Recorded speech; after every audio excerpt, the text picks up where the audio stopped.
It's still early. Where to now?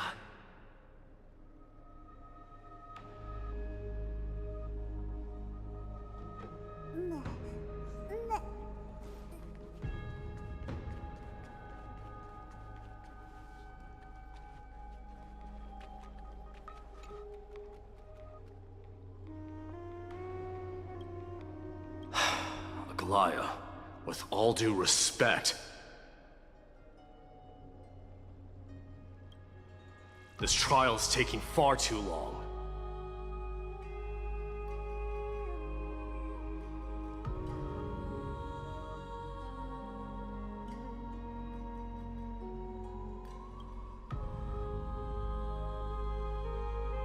What do you think of this, Trinan? It's not possible to tell for sure what goes on within the vortex. All I can hear are fragments of speech and distant battle cries. Is it Vainan's voice? I'm not sure. It's difficult to make out clearly. Wait, no! Lady Trinan. Snowy's voice. I can't hear him anymore. There's a sun-like existence in the trial. It's burning him up. It has come to this, after all. What now? Get ready, my Demos.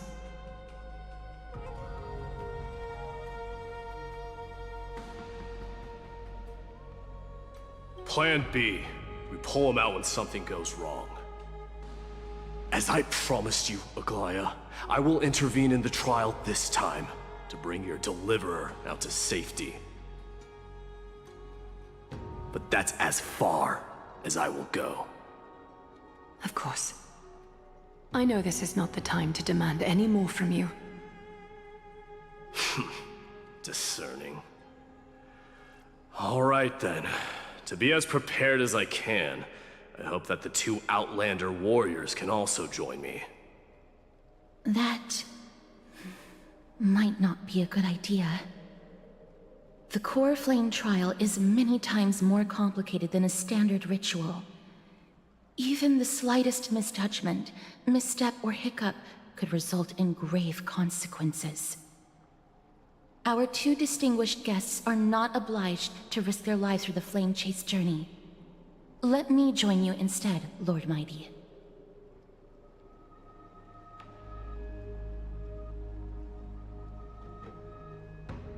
No. Someone should stay outside in case we need help.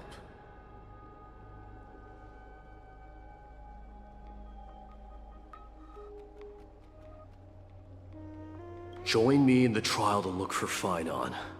And when we do, Aglaya's golden thread will guide us back out. Assuming we survive Nikador's wrath. If something bad were to happen, Casterus, your priority is to ensure the safety of these two. I can find a way out on my own. Yes, Lord Mighty. Thank you both for your valor. Time to get to work then.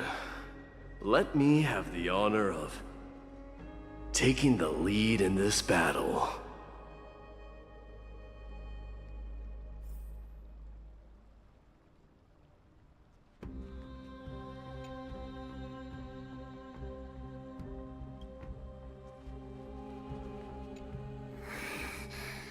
We can't get rid of all the noise. Please, stay safe. May that warrior be safe from harm. When you are ready, I will preside over the ritual on Trinon's behalf.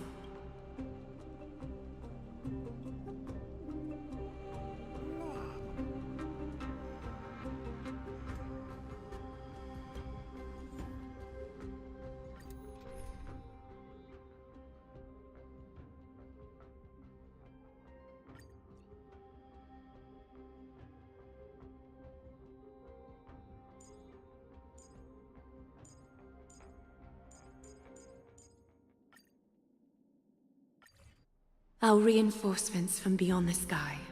Warriors of high esteem.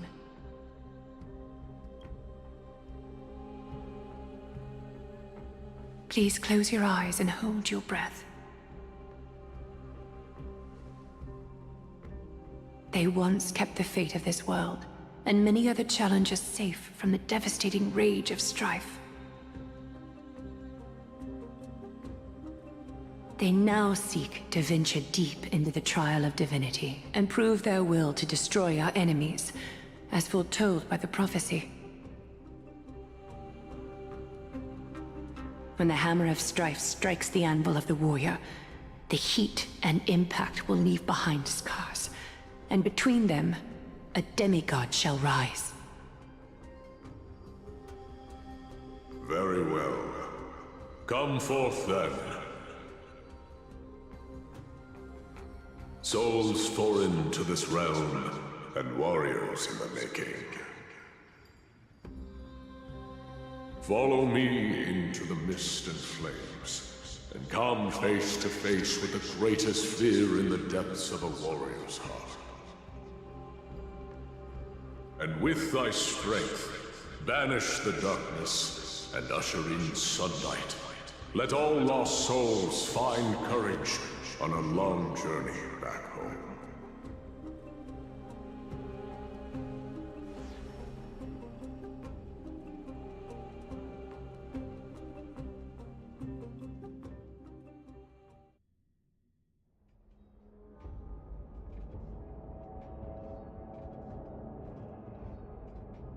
What's the matter?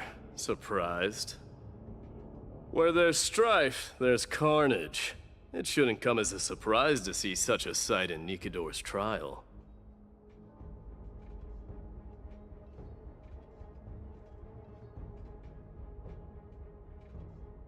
I don't see him around here. We should go first. Let's pray he stays safe. Huh. The greatest fear in the depths of a warrior's heart, huh? So, this is what he fears the most. So much for the king of those outlanders. You won't get away, Kremnoan vermin! Be on alert. The smell of rust is thick in the air. Tell me your name, brute. Your demise shall be a tale I boast about at the feast table. My name is Perdiccas, and I am here to avenge my people. Kremnoans and Akamans are at war? Perdiccas? Even the tragic cries of beasts at the slaughterhouse sound better than your name. Say whatever you like, despicable Achaman. Better to die in battle than return even in glory. May the Kremnoan spirit always watch over me. Foolish brute. I see you're eager to die. Very well then. I shall grant you just that.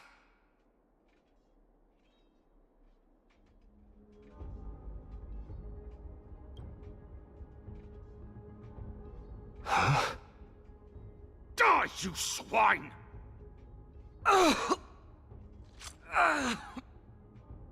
Matamos.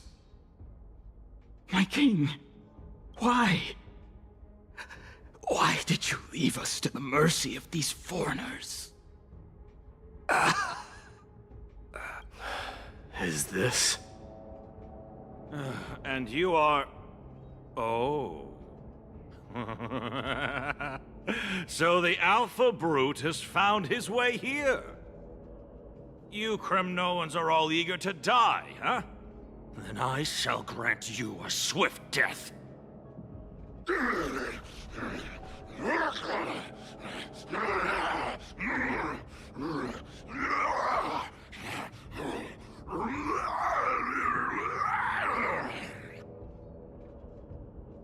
Face your death, cowardly king!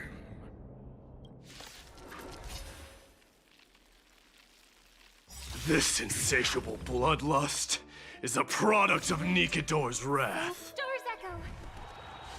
Welcome to my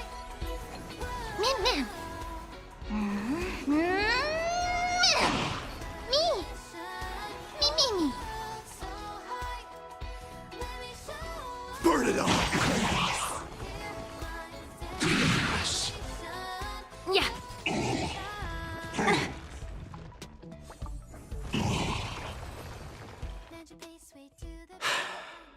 Absurd. I know this, Akumen. Strife contorted an honorable warrior into this perverse and twisted being. And that horrible noise. I can hardly suppress my bloodlust when it sounds. This battle cry must have gone to Finon. That's why he lost himself.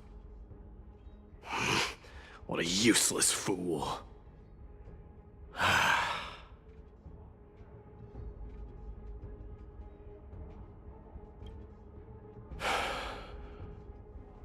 It's nothing. Let's go. That voice is Cartonis?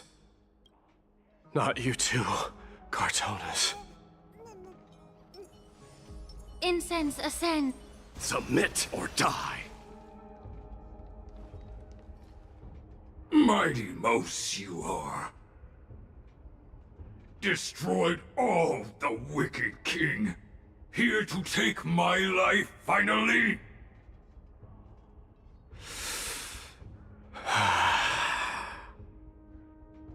I won't ask how this happened, nor will I hurt you like you said. I just need you to tell me where Finon is. All of this, you know very well. Leave our city, cursed son of Gorgo! I have no intention of hurting you, Cartonis. Humiliate me you shall not! Leave! Get out of Okima! Get out!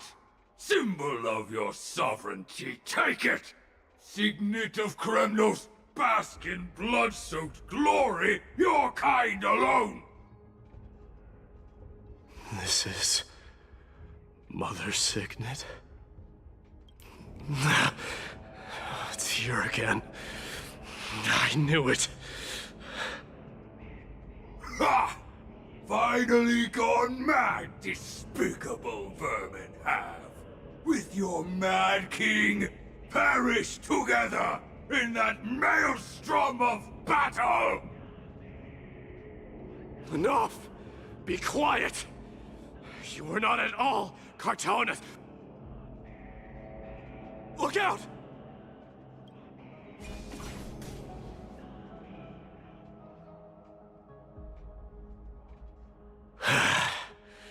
Nice move.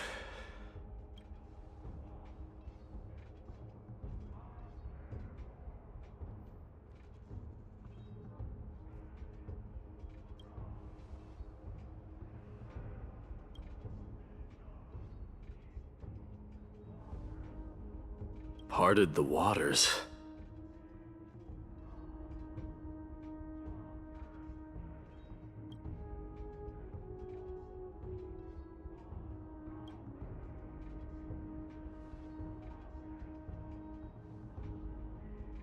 So, you are Dan Heng. What did you go through before meeting us?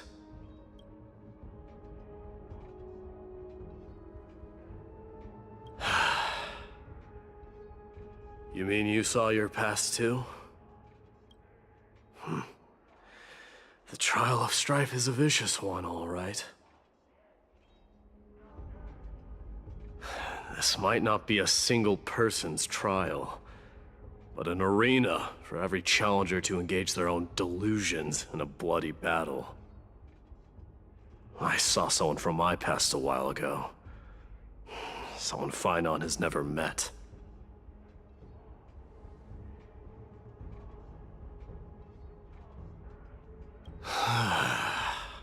We can only hope this battlefield is nowhere as extensive as I imagine it to be.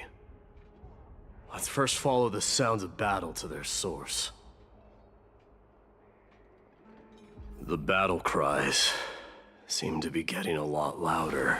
This will be the end of you outlanders! Go find your friends in hell! I agree.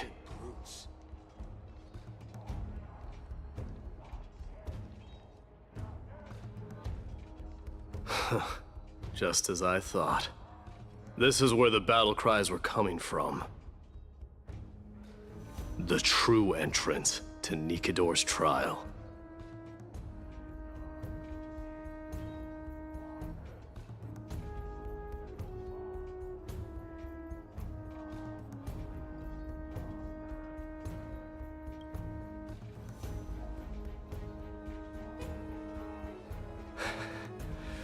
I've seen him for the first time, but there's no doubt about it. What I'm sensing can only be Strife's bloodlust. The one manipulating this battlefield is Nikador themselves. Mightimus, you are a keen warrior indeed. You know me? The blasphemous prince. Of course I know you. And I happen to know that you're here for the soul of that white-haired warrior. Great. Let's cut to the chase then. Hand over that poor excuse for a swordmaster, so we can be done with this farce. No.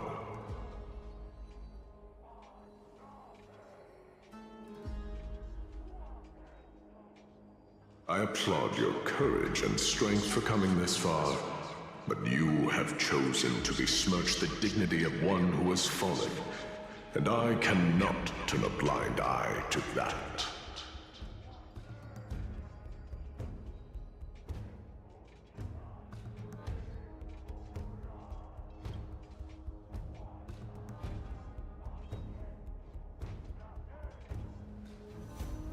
He faced the greatest fear in the depths of his heart, and fought with exceptional valor, though he eventually succumbed to the brutal onslaughts.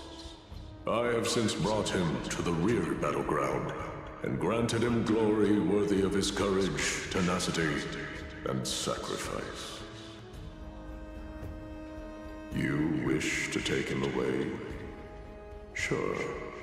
Pick up a spear and prove that your resolve can rival his. Of course, cowards who hope to avoid bloodshed are better off disappearing from my sight this instant. Your opinions are of no interest to me, Mad King. If it's a fight you're looking for, then you will get one, Titan. I will put you to rest once more with my curse of immortality. Commendable. Your noble mother displayed the same spirit with a spear in her hands. Don't you dare speak of her. Why not? She challenged the former Kremnos king to a duel, even knowing that it was a deadly trap, all to protect your dignity. Are you suggesting her efforts were for naught? Her death was caused by you, the incarnation of strife. How dare you talk about her past? Enough of this nonsense. You should be wielding your weapon at the god of strife. Battle me and put a swift end to this!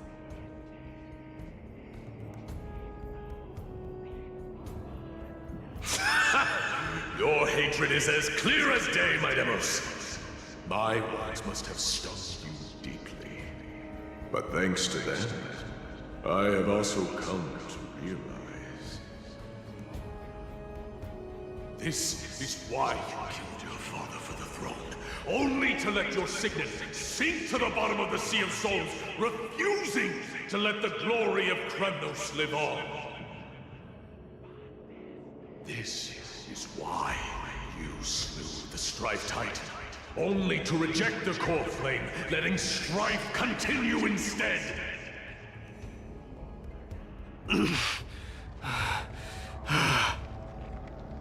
O child abandoned by fate, show me what you are capable of.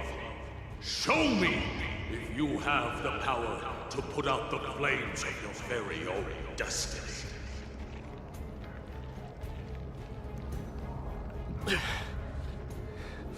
I will rip your chest apart, Titan.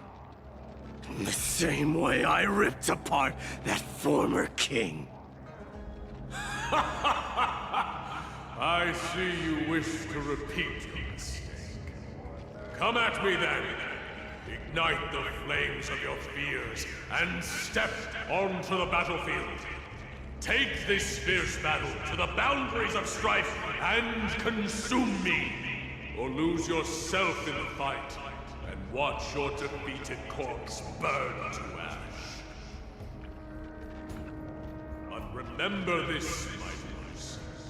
The son of Gorgo will be crowned in blood. The very moment you grip my chest heart shall be the moment of your ascension. To you, the successor of Kremnos.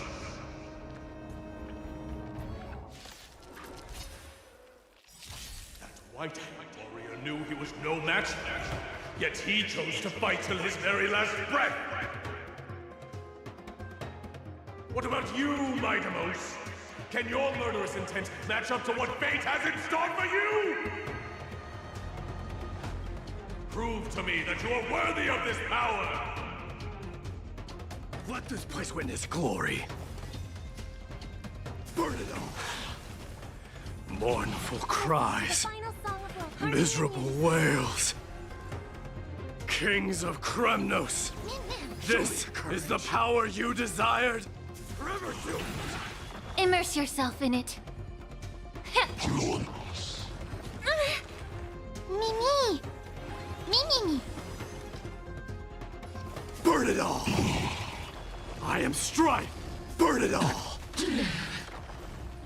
In the name of fairness, I grant you the blood of strife! Dying soul, face me! This raging power, I can hardly contain it! You're a stubborn one. Burn it all!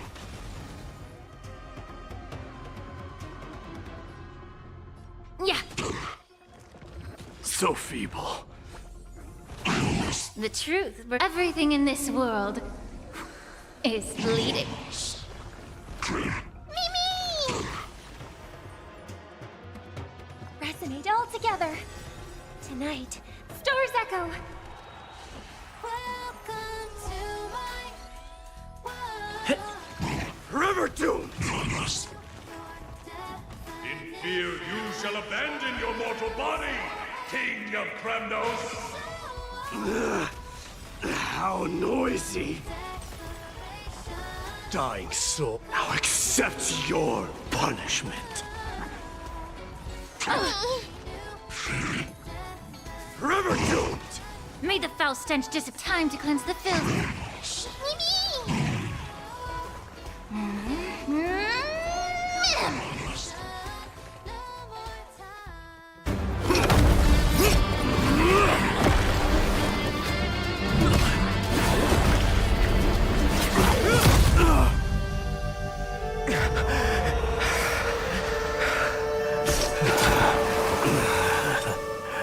Found you.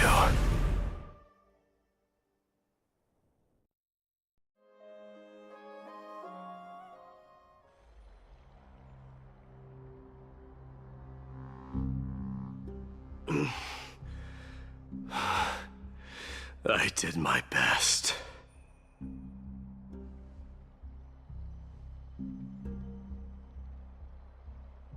There's no need to worry.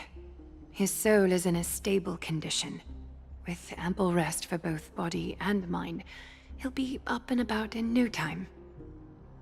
The greatest fear in the depths of his heart.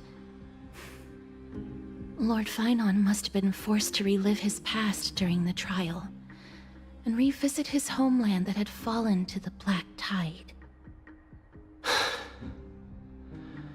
In all likelihood.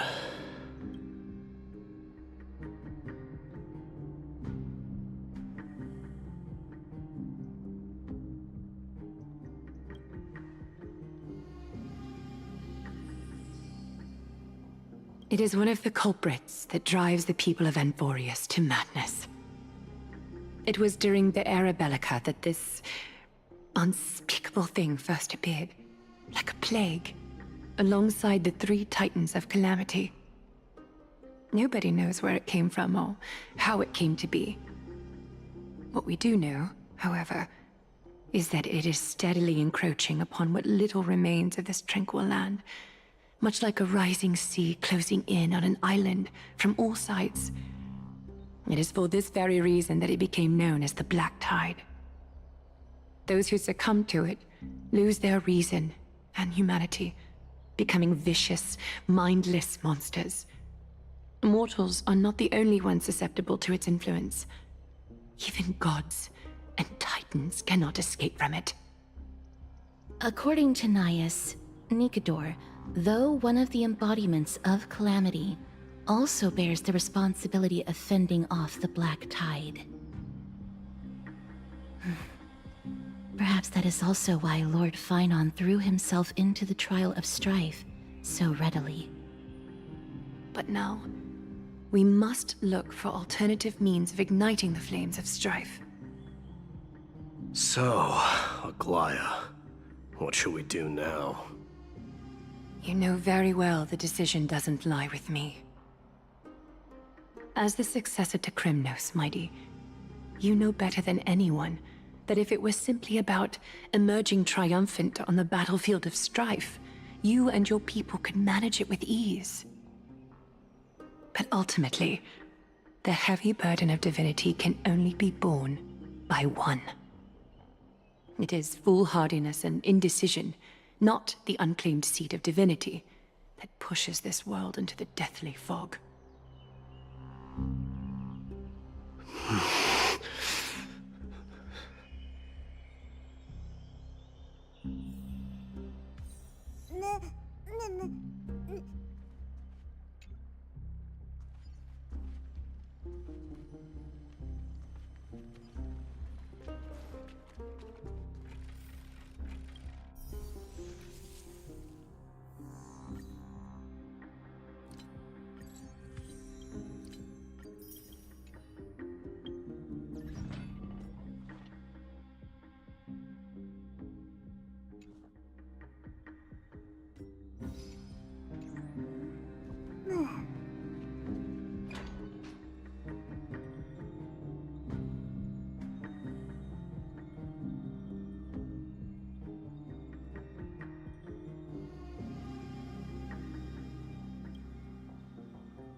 Don't worry, Dee.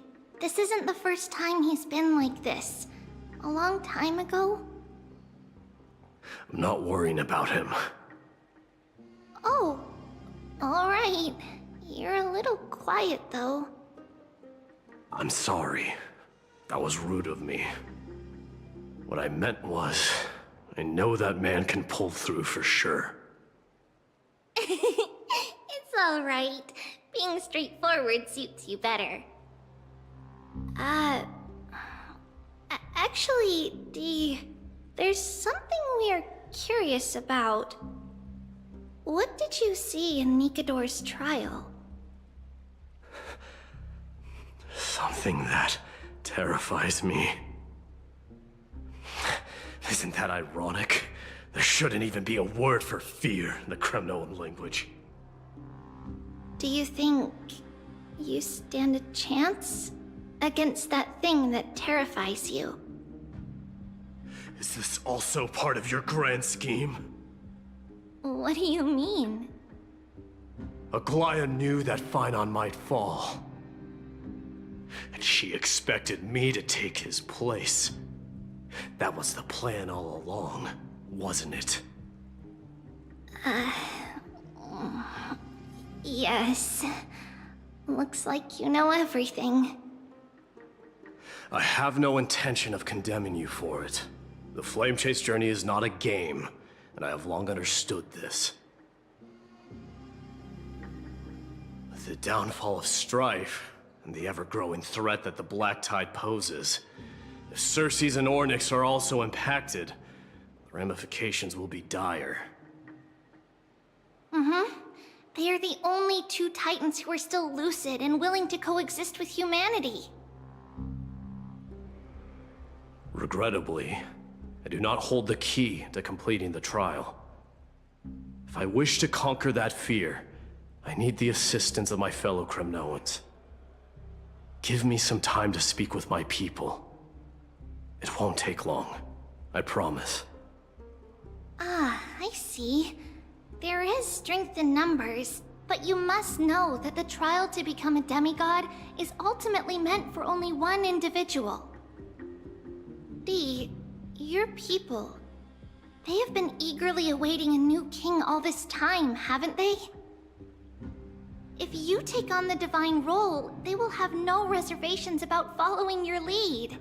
After all, you're the hero of Castrum Kremnos. I once was. But Lady Trebios, therein lies my deepest fear. We'll talk again later. I'll be back. Dee? Regardless of what happens, we will always be there for you. Thank you. The person I'm looking for is probably in the hot bath. I should go take a look. The billowing steam always brings back memories of the furnaces in our homeland.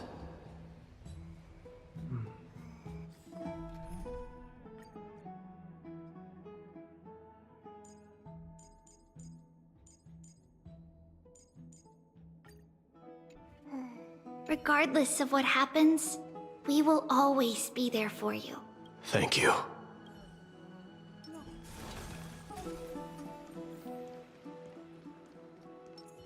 Incense ascends, entwined with ethereal clouds.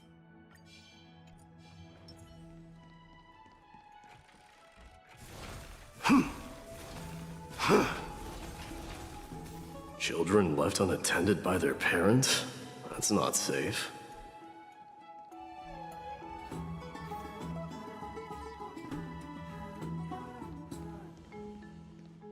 You shouldn't run around in here, kids.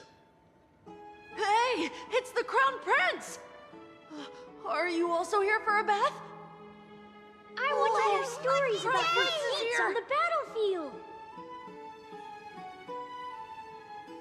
The Crown Prince. Are you Kremnoans? Yeah, we are! The grown-ups said we used to live next to the arena! Well, next to the parts next to it anyway! My dad is a centurion with the Hydra Lancers, and my mom is the bravest warrior in the God Shield Brigade. We used to get tons of silver coins from Mr. Krateros. My parents are serving in the Holy City garrison now. As warriors of Kremnos, they're braver than any Achaemen. Why are you kids here alone? Where are the grown-ups? Mom and Dad were asleep, so we snuck out to play hide and seek with Mr. Crateros. That old man can be such a child sometimes. Do you know where Crateros is? I happen to be looking for him. Sorry, I don't. Come to think of it, we haven't seen him in a while. Did he get lost while trying to find us? No way! Mr. Crateros is a member of the Royal Wing Elites. He's the best at hunting down enemies. He was counting near Verax Leo when we went to hide. I thought about taking a peek, but who knows if it might be a trap he set. It was prudent of you to be cautious. So, which Verax Leo was he with? It's, just take a few turns after you go out from here. It's close to the bats. All right, I'll go look for him. You should consider the game over and head home for now. And don't play around the hot baths again. Wait, Your Highness! Is there something else? I heard you retrieved Nicodor's core flame. Does that mean we get to go back home soon? Have you ever been to Castrum Kremnos? You were all born in the Holy City, and are living lives no different from the Occamans. Everything you know about our people comes only from the tales of others. You have never even witnessed the blade in the sky with your own eyes. How, then, is a city you've never seen your home? Because this place is definitely not home. Mom and Dad told me that the children of Kremnos are born to wield swords and fight on the battlefield. They also said that the Kremnoan detachment led by the Crown Prince is the bravest army across all of Emphorius. No one can defeat them. The kids in the Holy City don't play with us. The moment they find out that our parents are Kremnoans, they shun us. But we don't care. We all know that the Crown Prince will take us home one day. That time has not yet arrived. But, young men of Kremnos, heed my command. Return to your parents at once. From here on, you are to dedicate yourselves to rigorous training and a healthy diet. You must not neglect these two aspects if you are to become a brave warrior of Kremnos. Only by following this path can you be deemed worthy of returning home. Yes, Your Highness! The future of Kremnos. I should find Crateros.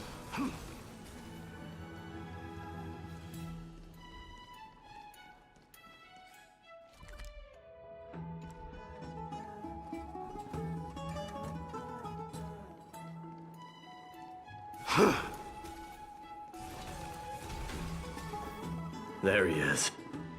Drat! Oh, it's the Crown Prince of Castrum Kremnos. Get a grip. We're here by order of the Council of Elders. Even the Chrysos heirs have to think twice before doing anything to us. Out of my way, lackeys of the Council. The Civil Guard of Akama is on official duty. Please keep out of this area. Calm down, my lord. Play nice. Don't make me repeat myself. I'll allow you to pass this time, but just this once. So, you think yourself knowledgeable? Then here is a question for you. Do you know how Chrysius Leo in Castrum Kremnos came to be mounted on the wall? I don't know, my lord. How did it come to be? Let me enlighten you. A long time ago, the founder of Castrum Kremnos led a group of warriors to hunt down a lion on the outskirts of the city of Tritos. That vicious beast had been a menace for years, and the bones in its den were stacked even higher than the peaks around Akama. But do you know what happened? Nary a moment had passed after the beast's head peeked out of its den, when the Kremnoan warriors surged forward and brought it down within the blink of an eye, shattering its knees with a single strike. And then... Why are you red-faced already? We haven't even gotten to the best part yet. It's your storytelling, my lord. You're weaving such a captivating tale that it got my blood pumping. Please, go on. Well, if it isn't Lord Mighty. It's been a while. Oh, what in Akama is happening? To what do I owe the pleasure, son of Gorgo? Kratoros. My esteemed teacher. Let's talk somewhere else, Mighty Mos. I'm tired of speaking with this silly lion. What about the Council's informants? Those two hyenas are nothing but scavengers of rotten meat. They couldn't bite even if they tried. They can follow us if they want to. Let's go.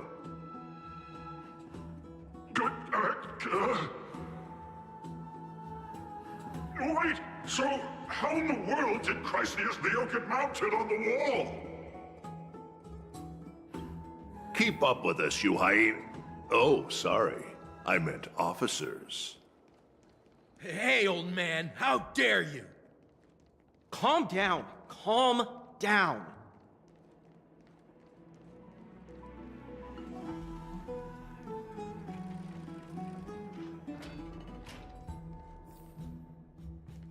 Don't fall behind now. Unless you want to upset our friends here. Don't you dare try any tricks with us. We're almost there.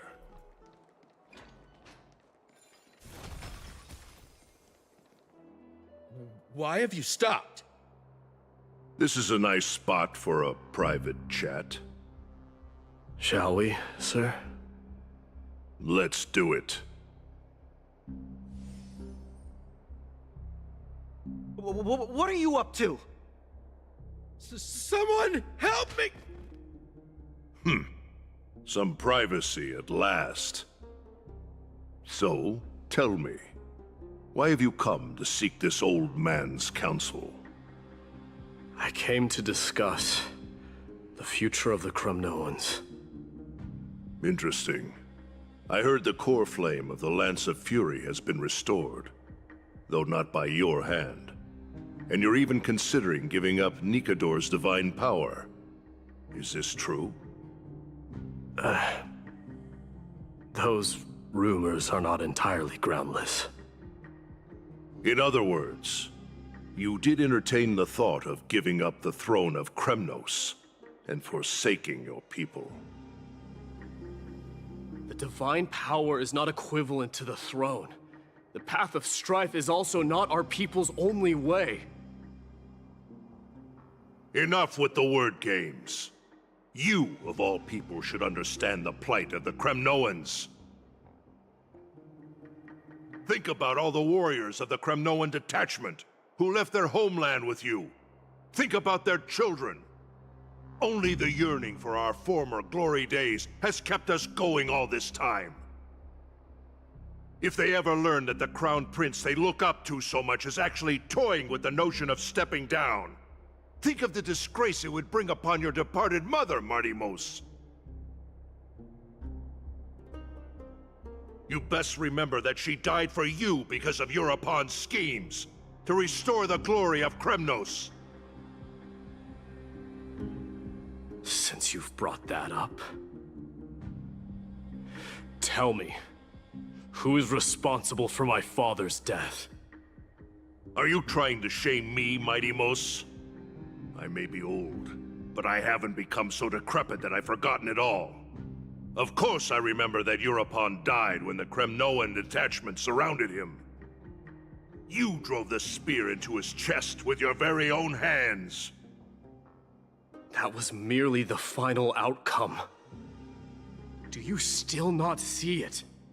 What led my parents and our people to their downfall is none other than the strife we speak of. The quest for glory. The tenet of valorous death before glorious return. This is the creed of every Kremnoan, no matter whether these beliefs are justified or not. Don't be ridiculous. The only thing that could slay a king is a spear. Even an infant knows that much. I swore to your mother that I would guard your crown with my life. I never foresaw that the son of Gorgo himself would be the first to turn his back on the Kremnoan spirit. Gorgo. Your mother bore that name. The name of the great founder of Castrum Kremnos. And she upheld that name with honor. If you choose to turn your back on her legacy, like a wretched deserter, do not fault me for withholding my loyalty, Mighty Mos. I came to discuss the future of our people with you. But it appears this is not the right time yet. Go, Mighty. Ha! That's what those Chrysos heirs call you, isn't it? Go down the path you have deemed correct. Deep down, you have always been one to do as you please. And I am well aware that no one can deter you once you've made up your mind. But don't you ever dream of renouncing the traditions of Kremnos. We may reside in Akama now, but we remain eternally bound to strife by blood. Bloodlines no longer hold any significance in this era of destruction. My young lord, always bear this in mind. Never reveal your vulnerabilities to anyone. A lion should never dwell amidst its prey, especially when it wields power enough to dominate the entire hunting ground. Europon, the boy did nothing wrong! This is murder! Do not sully the noble name of Kremnos with the blood of an innocent child. You mustn't reveal your weaknesses to the enemy. Enough! My decision is final. We must use this child's life to preserve the soul of the great Nikador. We must save Castrum Kremnos.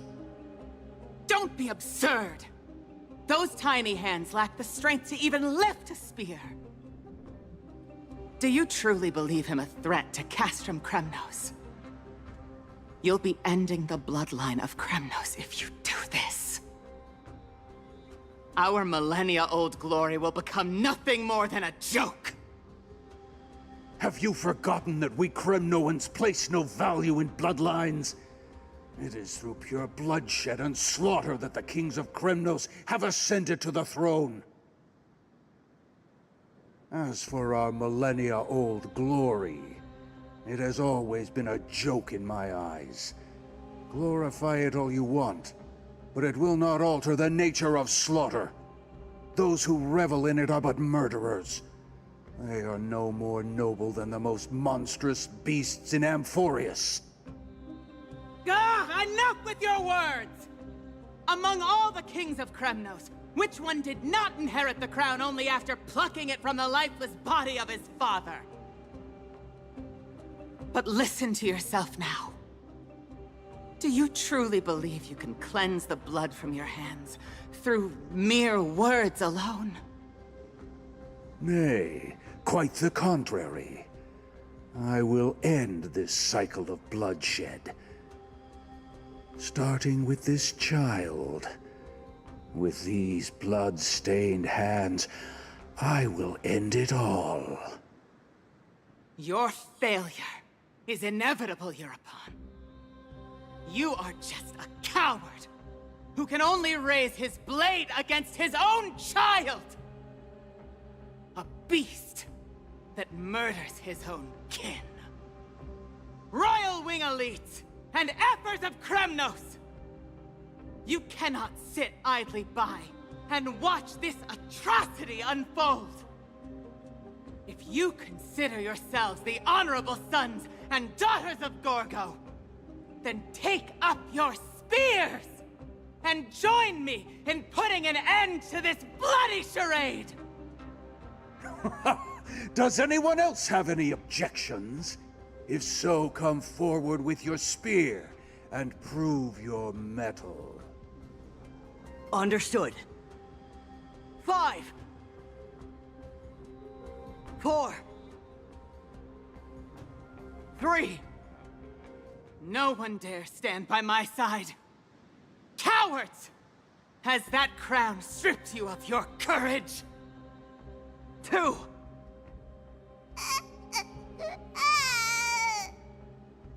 One. It appears there are no objections. Then, in accordance with the Kremnoan Council's principle of tacit consent, the decision is final. With all present as witnesses, this child shall descend into the Sea of Souls, where he will nourish the Lance of Fury and join the fallen heroes. May fate and the gods await your arrival. My son, my Deimos. Stop! If you have more to say, then speak. On account of the life we have shared together, I grant you this one final chance. With the Blade of Fury above us and the Council bearing witness, I, Gorgo, hereby move to challenge the crown in accordance with the laws of Kremnos. O unworthy king, in the name of the Council of Elders, I demand that you duel me! Very well. We shall see who the Kremnoan blade strikes down. My Deimos, my son. They all tell me to forget. But how could I ever? The son of Gorgo will be crowned in blood. If there is no Kremnos without the crown, then I shall seize the crown and smash it to pieces to bring the people to their senses.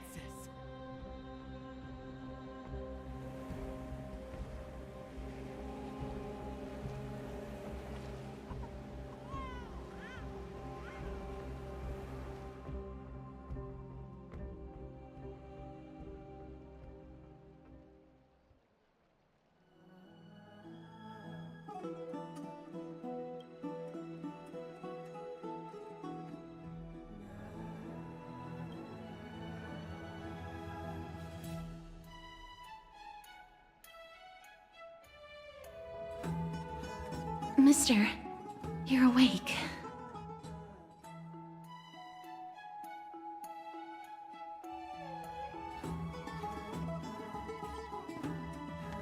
I apologize for arriving uninvited. I saw that you were still asleep, so I took the liberty of waiting nearby. I bring a message from Lady Aglaya. She has prepared a gift for you and Dan Hong, and wishes to present it to you in person.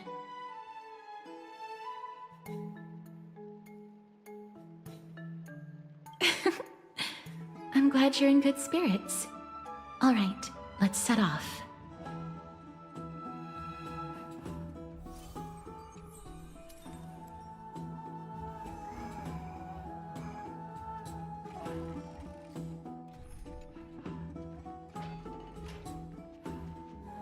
streets are bustling. Now that Nikador has fallen, the soldiers in the city can finally catch a break. Have you heard? Seems like all the rooms are full.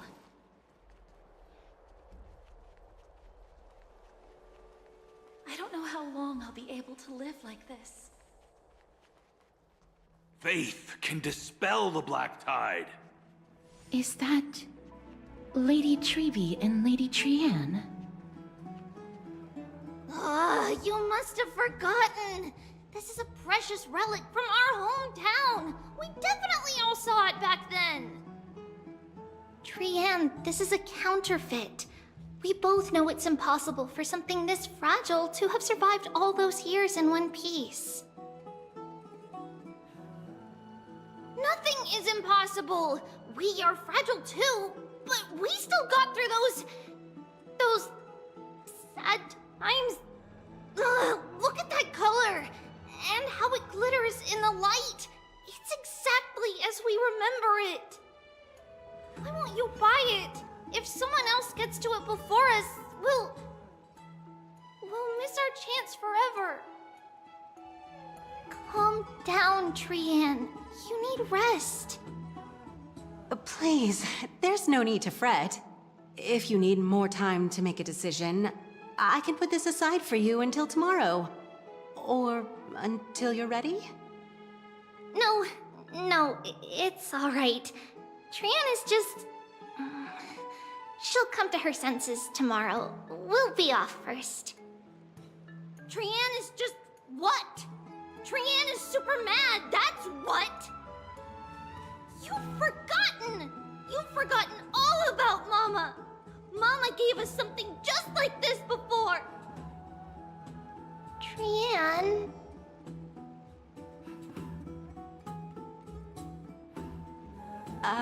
See you tomorrow? I hope you two patch things up soon. See you tomorrow. May the winds of fortune bless you.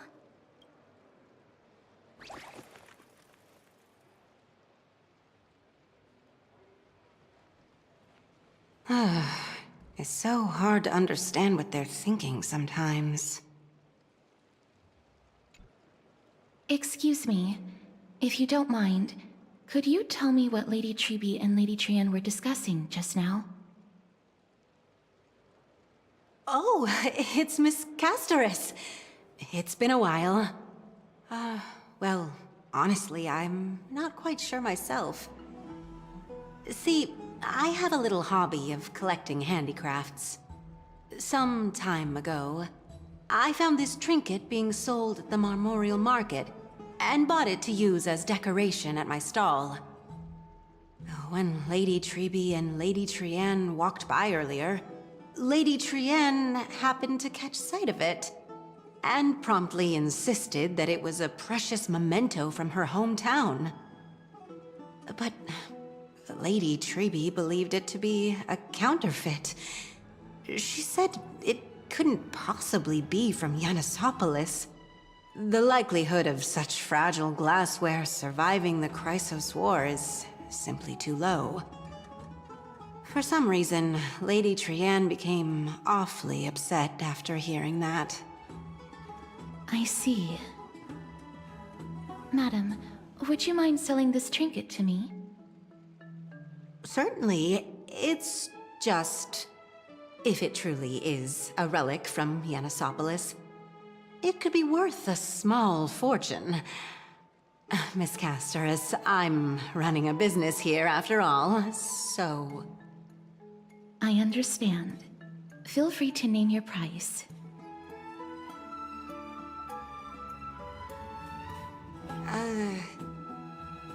I suppose I can sell it to you at cost as a sign of goodwill, Miss Casterus. Just promise to support my business in the future. Much appreciated. We're lucky that she has a good heart. I'm not one to venture out often, and while I have some savings, it takes a lot out of me to even talk to people, let alone haggle. Had it been another merchant, I would have been set back plenty. The authenticity of the piece isn't important. What matters is that it holds special meaning for Lady Trian and reminds her of her hometown. I've long wished to show my gratitude for Lady Trian's care, but I haven't been able to come up with any ideas for a suitable gift. This chance encounter today feels like divine intervention. Perhaps this is the gift I've been searching for. Still, this trinket is admittedly rather fragile. I will have to make some adjustments and stitch it onto wool felt to protect it. That way, no matter how much Lady Trian runs around, it won't break easily. Alright, back to business after that little detour. Let's keep moving. Don't stray far now. We've already kept Lady Aglaia waiting long enough.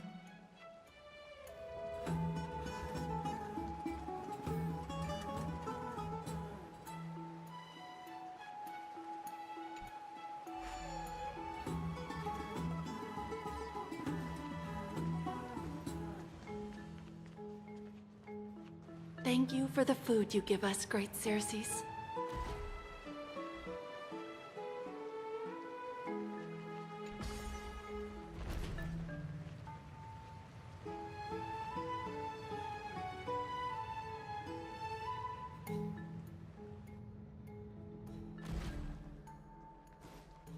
It seems your friend arrived before us.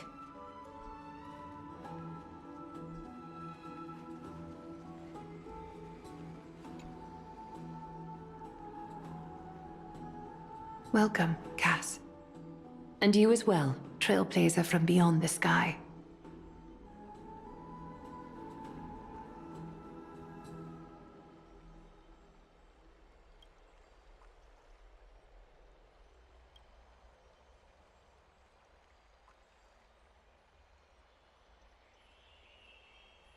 For all that has happened, it was never our intention to drag you two into the battle against Nikador and jeopardize your safety.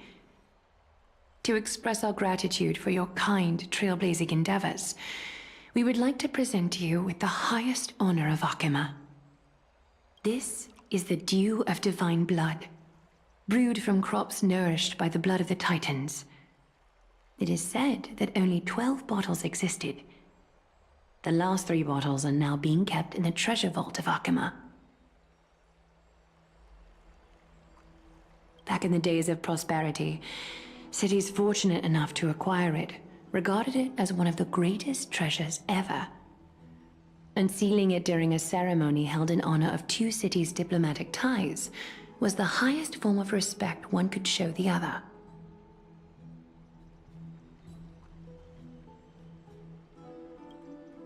And now, in keeping with tradition, Akima dedicates this drink to our esteemed guests from beyond the sky in appreciation of what you have done for us.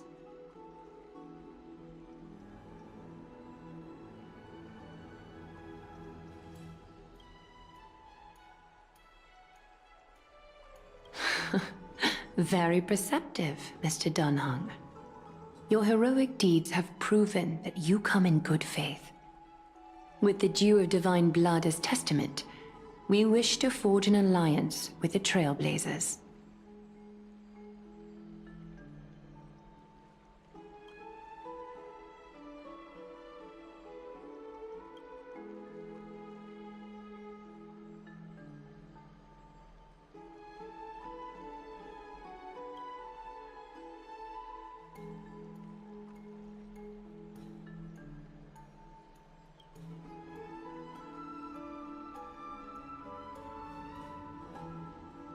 Wow!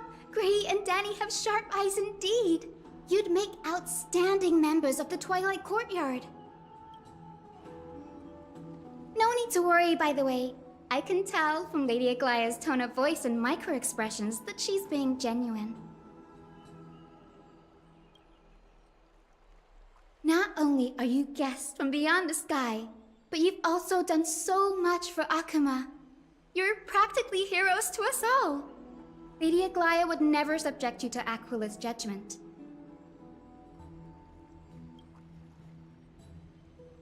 Hyacinth, Thank you for taking care of the wounded of the past few days. Oh, it's no trouble at all. The patients are very cooperative when we attend to them. I'm just thrilled to see them all going home healthy again.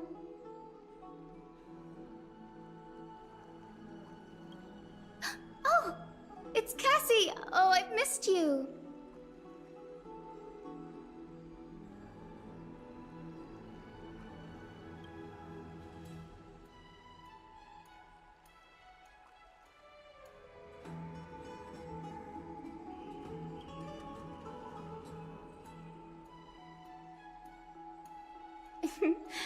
As an acolyte of Aquila, I'm here to bring healing light to the world. Plus, I've heard you're also children of the distant skies. Fate must have brought us together.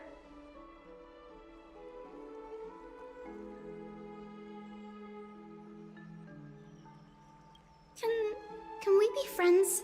I'd love to hear your tales of the sky. And oh!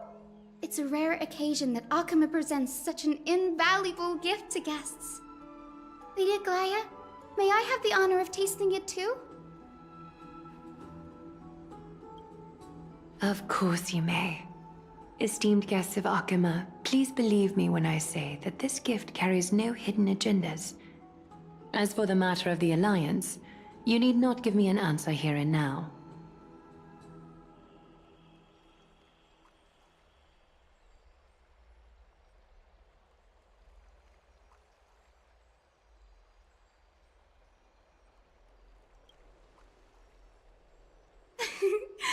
You're mistaken. The capable Lady Aglaya doesn't need my help with things like this.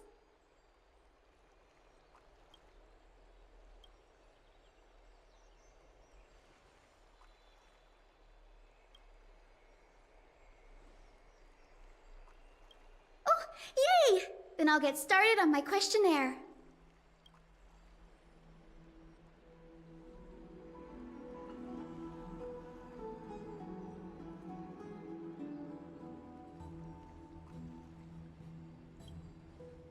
Allow me to do the honors.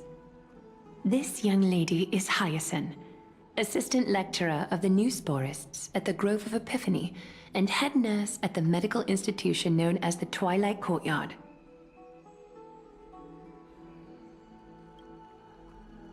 Many of the Chrysos heirs suffered injuries during Nikador's attack on Akama, so the Grove sent Lady Hyacinth to treat the wounded in Akama.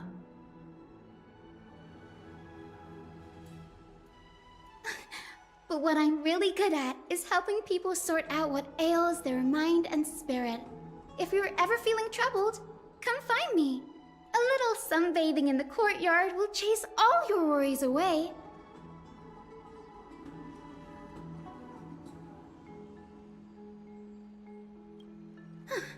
Well, it looks like everything's sorted out now. The patients have also all recovered. I think it's time for me to head back, Lady Aglaya. I would love to keep you in Akama for a few more days, but I would hate to provoke the ire of the Grove. As it happens, Akama intends to send a messenger to the Grove for updates about the research on the Black Tide. We also want to communicate our desire to discuss the retrieval of Circe's core flame at the earliest convenience. Oh, that sounds pretty serious. Lady Aglaya, you can't be asking me to... No need to fret. We won't put you on the spot. Trianne will be going there as the diplomatic messenger of Akama, and Castris will be accompanying her. I happen to have a few questions for Professor Anaxa as well, regarding the missing Titan Thanatos.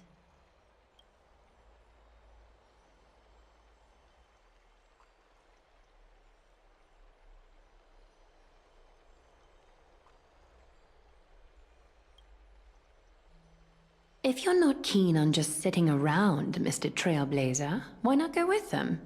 The Grove is a picturesque place, perfect for sightseeing. That's a wonderful suggestion. Come visit the Grove, Grey. I'd be delighted to show you around.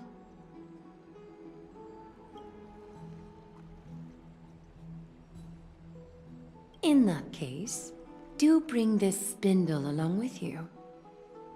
This tool, called the weft, is used to spin thread and has been passed down in my family through generations. Though it doesn't see much practical use nowadays, it's become a symbol of great significance. In this respect, it is the perfect token to represent my will. If you encounter trouble at the Grove, just take this out and show it to them. While you're in the Grove, the golden thread of the weft can also render all things around you visible, regardless of whether they're corporeal or not, allowing you to see things as I would. Castorus knows this too. Make good use of it. Trian is already waiting for you at the outskirts of Okima, so I won't keep you any longer. May your journey be smooth.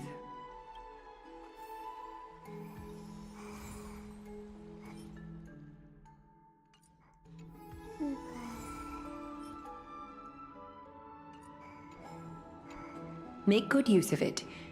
Trian is already...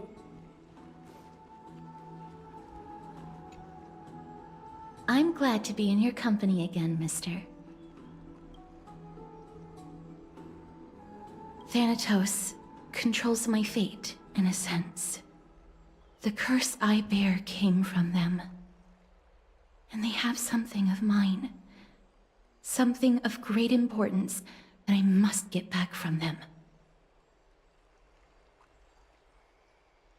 When I was studying at the Grove alongside Phainon and the others, Professor Anaxa was responsible for teaching us about the Chrysos heirs and the Titans. That's also when I met Miss Hyacinth. She was Anaxa's teaching assistant then. The Grove of Epiphany is Akima's partner academy.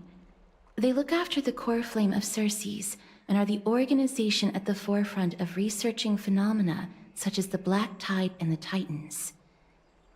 They also provide academic research support for the Flame Chase journey. Several Chrysos heirs are based in the Grove, including Miss Hyacinth and Professor Anaxa.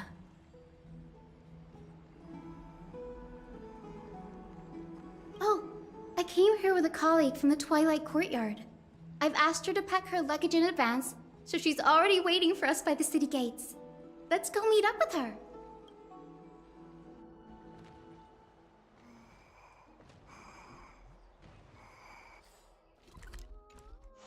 Look, there she is!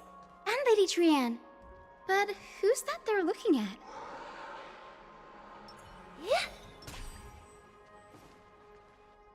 Did something happen, Clementine?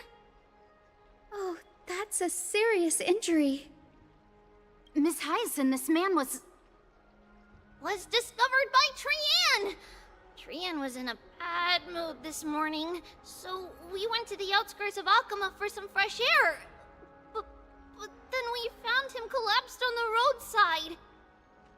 Trian knows the city has good doctors, so Trian brought our new friend into the city to look for a doctor. I was waiting here for Miss Hyacinth when I bumped into Lady Trian. But by then, this man was already in critical condition, so I had to perform some emergency treatment first. These wounds, they're caused by the Black Tide. This is bad. Clementine, prepare a ward for this man at once. I'll treat him myself. It's a miracle he's still alive, considering how badly the Black Tide injured him. Grey, Cassie, and Trian, would you mind making your way to the Grove first? Once this man is out of danger, Clementine and I will join you. As a healer, I cannot ignore those in need of medical attention. I understand. May fate have mercy on this poor man. Trian believes he'll get better.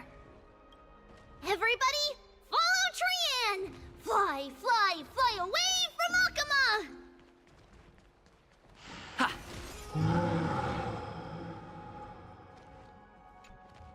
Down this road we go, to the skies we fly, leaving Akama behind!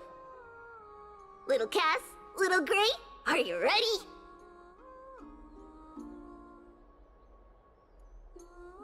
You might not be aware of this, But using the sentry gate takes a significant toll on Lady Trian. Mm-hmm. Trian promised Treeby that we wouldn't open the gate unless we had no other choice. I'm ready, too. Okie dokie. Everybody, let's hold hands. To the grove we go!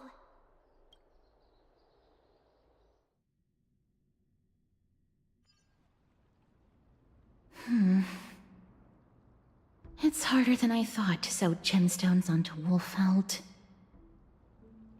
Cass memmy memmy mem. Memmy mem mem mem. Mem wants to try sewing. Here, why don't you give it a go?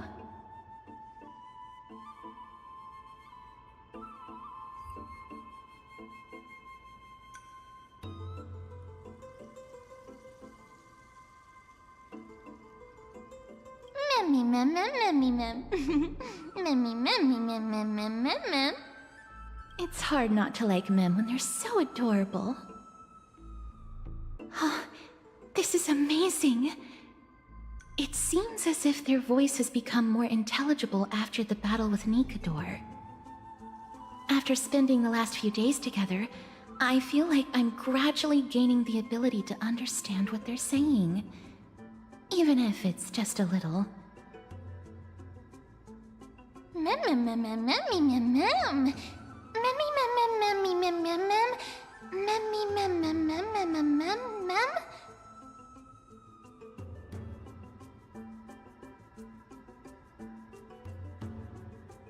Memmy mem. Memmy mem mem mem mem mem. Memmy mem mem mem. Memmy mem. Memmy mem mem mem mem mem mem memmy mem. Memmy memmy mem. Mem mem mem mem mem mem. Ah, memmy mem mem. Mem mem mem mem mem mem mem mem mem.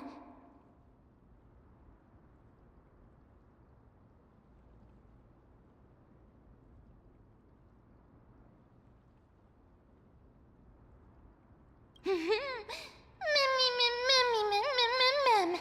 Memmy mem mem mem mem. Cute. Is everybody awake? Little Gray, little Cass, and a little pink puppy? Puppy? Memmy mem mem mem mem mem. Memmy mem mem mem memmy mem mem memmy. It's already action hour. Lady Trian, I hope you're well rested.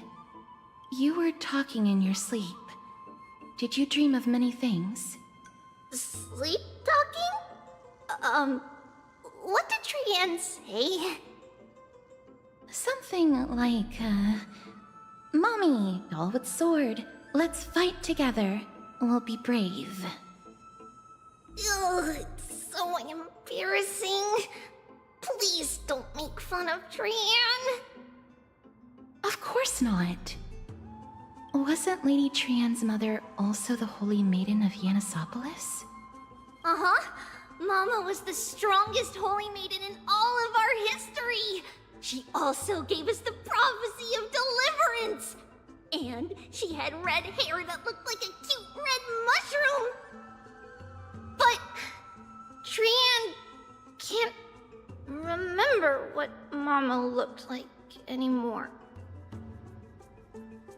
Not even in the dream just now.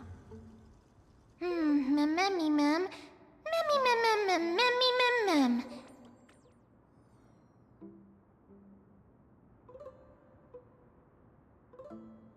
Memmy mem mem. Memmy memmy mem mem memmy memmy mem mem. Memmy memmy memmy mem. Memmy mem mem mem. Memmy mem memmy mem mem. Memmy mem mem mem mem. Mem.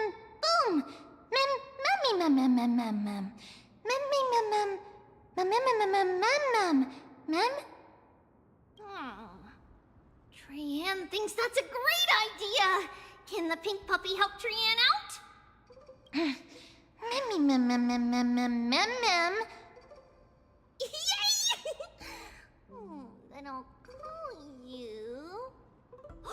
Little Memmy from now on! Mem. Memmy.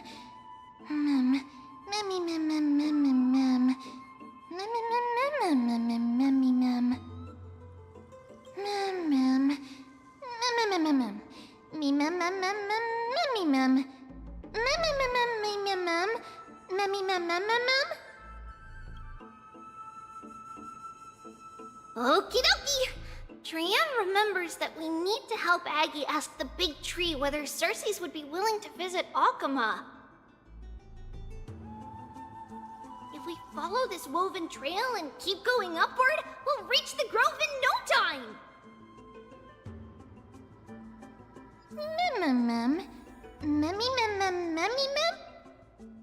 Legend has it that whenever they requested an audience with Cersei's, Nestia would always come to the meeting in a long white dress.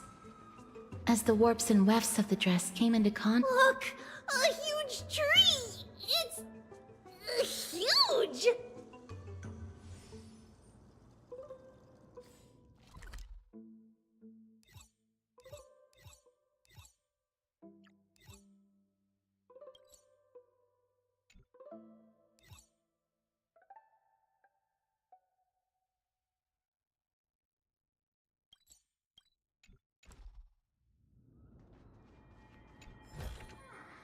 Is that all?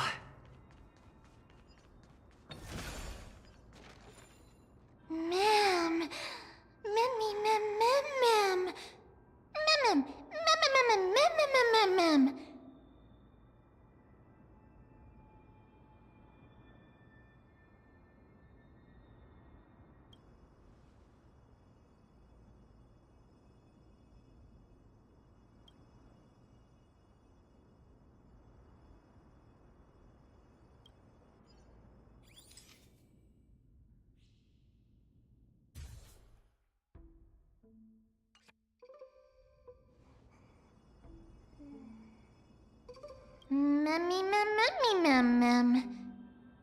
It's the Bough of Rift, the divine body of Cersei's. Flora began to grow where they planted their roots, and this flatland basin upon which we stand gradually became a large, verdant forest. A long time ago, Felicis, the first scholar, led the masses to build a garden and courtyard in the forest, naming the site the Grove of Epiphany. There, people sought mental clarity, knowledge, and enlightenment. Trian knows this. Everybody says that was how this big academy came to be.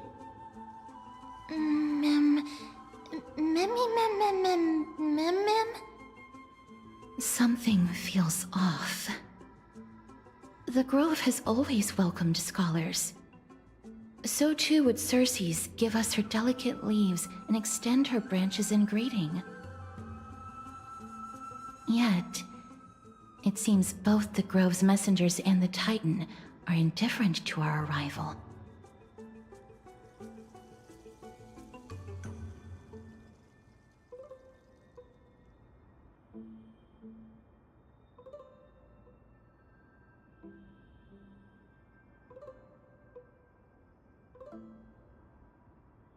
There should still be a way in. I'm just a little surprised. Maybe everybody's still asleep because classes haven't started yet. They don't want to be disturbed, so they shut the entrance.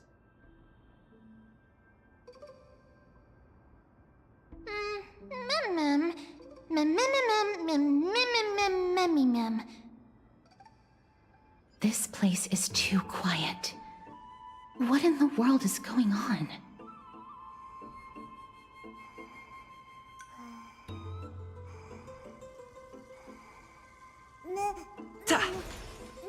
Oh, Trian found it! Everybody, fly across to the other side!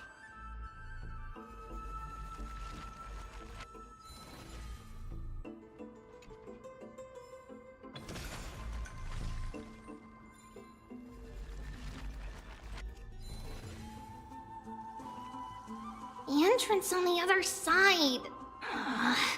Where could it be?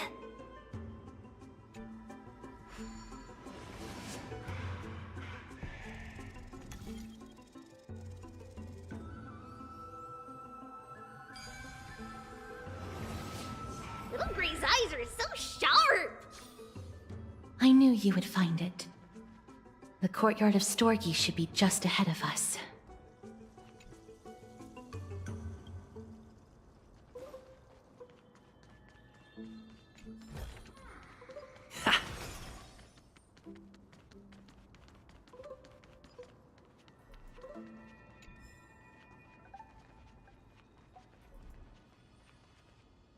As I expected, something's not right here.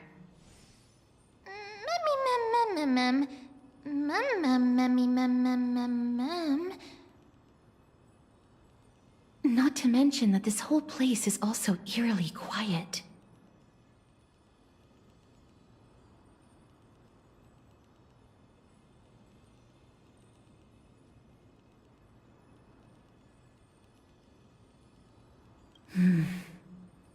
That's possible. Hello? Is anyone there? Huh, no one's here.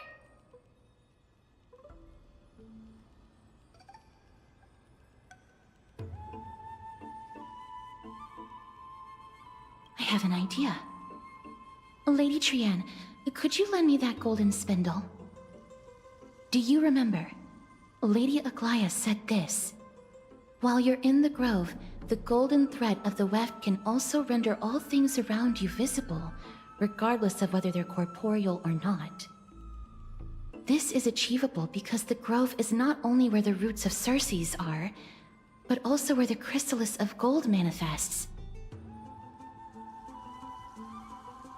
Oh, Nestia, with the weft as my vow, I beseech you, entwine my body with your golden thread and affection.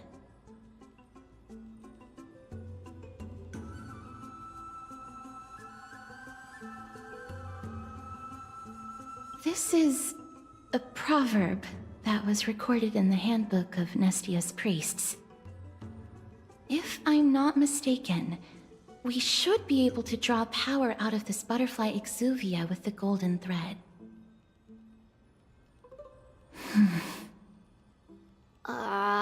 There isn't a reaction. Did it not work? But that shouldn't be.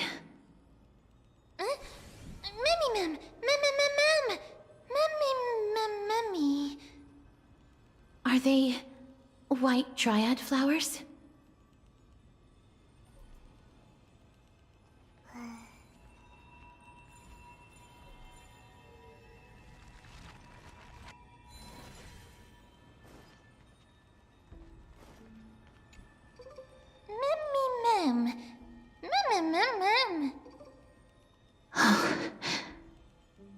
No, these aren't white dryads.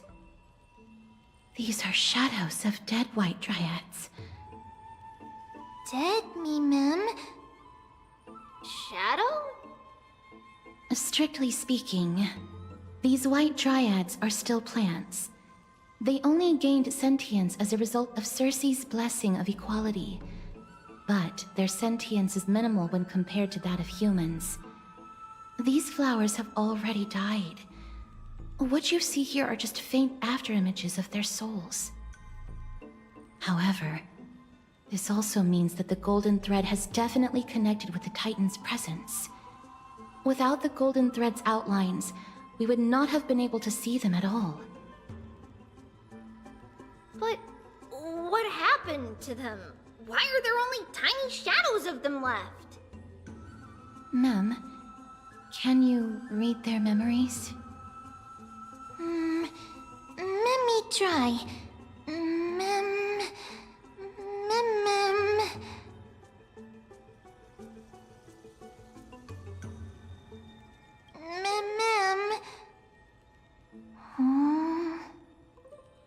Black cloak, Mem. Sword. Towards the great tree. Mem.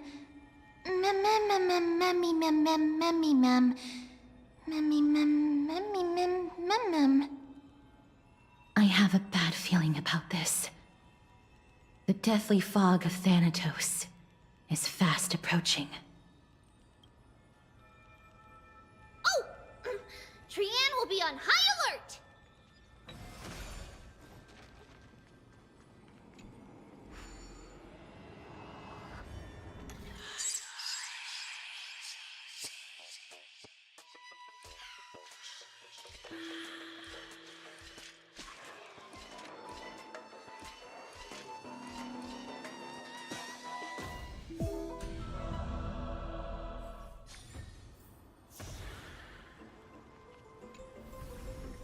Is that all?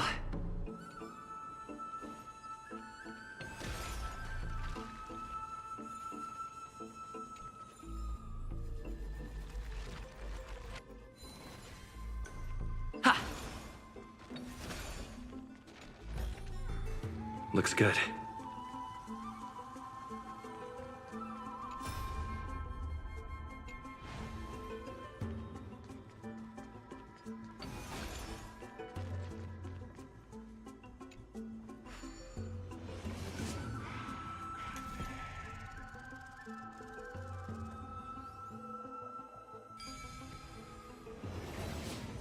The smell of death is becoming more and more intense. There, on the steps.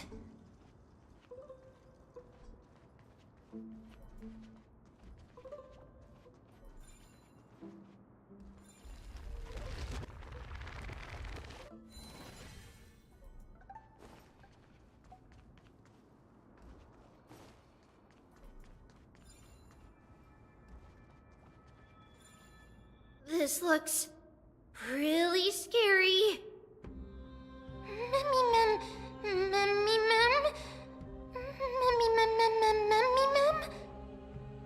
No, it's neither of those. This is a creation of the Black Tide. Such creatures are formed when living beings are corrupted and turned into deformed hollow husks of their former selves. Everybody, stay alert. Regardless of what has happened to the Grove, the fact that we're seeing the remains of a Black Tide creation here definitely doesn't bode well.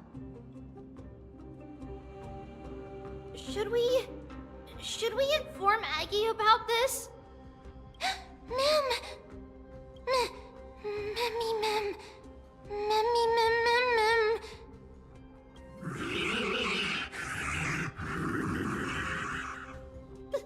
The monster is alive! Trianne will protect everybody! Trianne, please hide behind us. Mister, let's do this.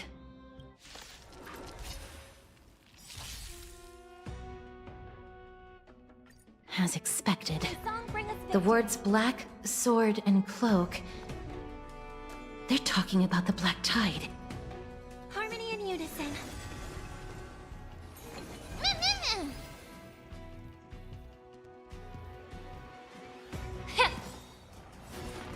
You're a stubborn one.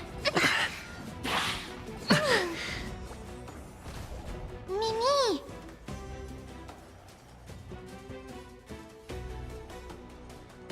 The truth burns clear as if everything in this world is bleeding. All will be revealed in lunar flame. Me. Ha! Blade of moonlight.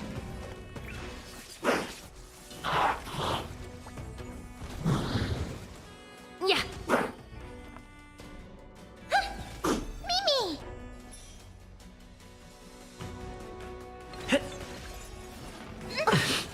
Mimi. Ready for death.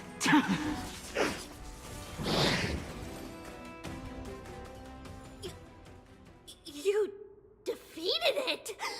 Little Gray! Little Kaz! You're so strong!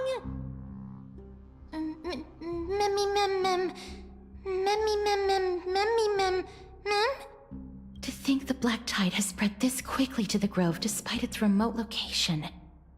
I'm afraid a world where strife has fallen is far more dangerous than we ever imagined. Oh no! Does this mean that Akuma is also in danger? Looking at this mess, it seems the scholars at least succeeded in fending off the first wave of attacks. But at what price?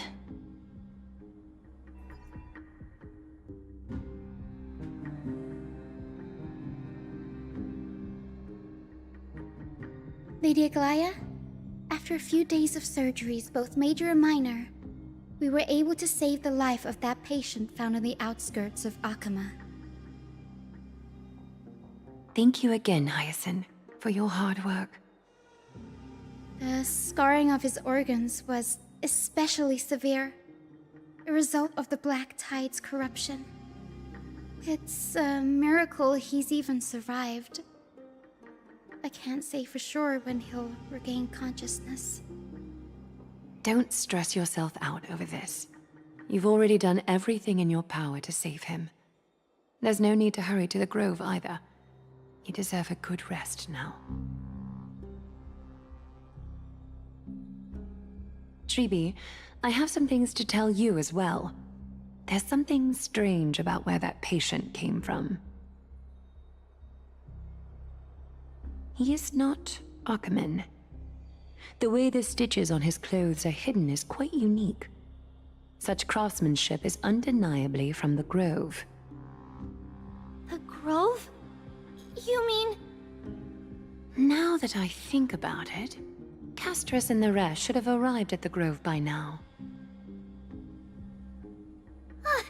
Trian just got in contact! The Black Tide has invaded the Grove. We haven't detected any survivors, even with the help of the Golden Thread. What should we do, Aggie? The Black Tide is posing an even greater risk to us now. I did not expect the Grove to be the first to be impacted, though. Can they tell where the core flame is right now? We see it. The core flame is still there, but... But what? But they can't see for sure whether the Titan has also been corrupted by the Black Tide. Please let them know that for now, the most pressing task is to identify the core flame and transfer it to a safe place as quickly as possible. We must also search for survivors and find out exactly what happened to the Grove. Oh, and find Anaxa. Unless something went terribly wrong, he should still be alive. They've set off. Please, stay safe, everyone. I pray for their safety too. Aggie, how do you know that Anaxa is still alive? I know that man all too well. If that blasphemous performer knew that he was not long for this world, he would most certainly try to seize the core flame and drag the Titan down with him. Is this a joke as well? No, I'm being serious this time. We're facing threats from both within and without Akama. The merciless carnage may have ceased, but Akama's nemesis continues to sharpen their blades even now. They may have even prepared the gallows from which to hang us already. You mean... Even if the divine authority of strife is as yet unclaimed, the Black Tide is advancing more rapidly than I expected. I fear this tragedy is more than a mere natural disaster. Alas, it's too late. The Council will likely take this opportunity to do something... I will try to keep this under wraps for now. But you must also take care and be prepared for anything that may happen. All right. Should I inform Hyacinth about this? Not for now. She must be exhausted after performing surgeries non-stop for so many days. I don't want to overwhelm her with this bad news. We can only hope that the Grove weathers this crisis with as many survivors as possible. That being said, Based on the condition of this patient, Treeby, we should prepare for the worst. It's likely he is the only one who managed to escape from the Grove against all odds. Everything will be fine. The people at the Grove are really smart. They'll definitely be able to chase away the black tide.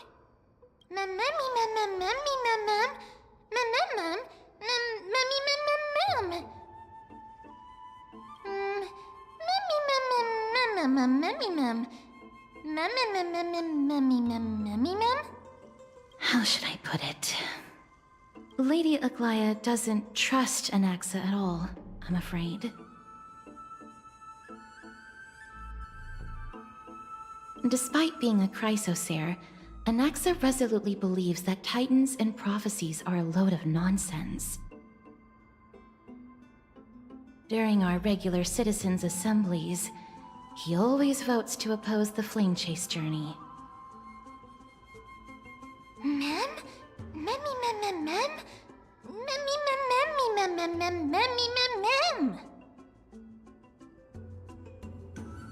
Trian knows the answer to that. Everybody says that Circes, who symbolizes reason, is the most tolerant of novel ideas. Apart from Kefali, they're the Titan who treats us the best.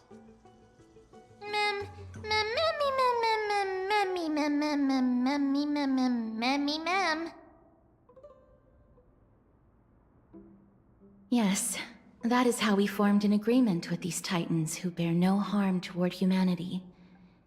If they agree to support us on our flame chase journey, we will wait till the final moments of the journey to restore their core flames. With the exception of Voronix, that is, they didn't lend us their power willingly.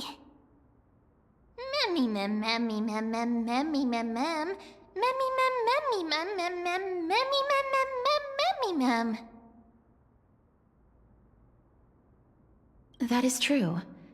It's also fortunate that these gods weren't corrupted by the Black Tide and did not descend into madness. Trian believes Circes will be alright. After all, everybody says that the people of the Grove are really smart. So, Little Gray and Little Cass, just leave the task of finding Anaxa and everyone else to Trian. It's easy for Trian to look for people because we can fly. Good idea. In that case, please bring the weft along with you, Lady Trian. The golden thread will be much more effective from up above. Please promise us that you'll take care of yourself. Okie doke. If Trian gets in trouble, we'll look for all of you. In return, if you get in trouble, remember to call for Trian, okay? We'll come right over and open the gate for you. That's the other thing I wish to mention. Do not open the gate unless you have no other choice, Lady Trian. Your body is not in good shape at the moment. Okay. We will keep that in mind. Trian was just trying to help. Of course, we know that. After all, Lady Trian is a demigod, the most powerful among all of us here. Remember all those brave heroes in the tales you've heard? They would always save their strength until the very last moment. That way, they could ensure that nothing went wrong with their plans. Isn't that right? Mm-hmm. In that case, brave Trian shall clear the way for all of you.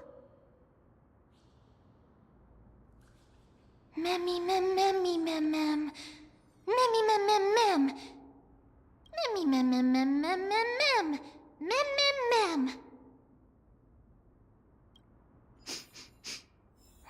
Memmy mem mem mem. So many monsters. Memmy mem mem memmy mem. Memmy mem.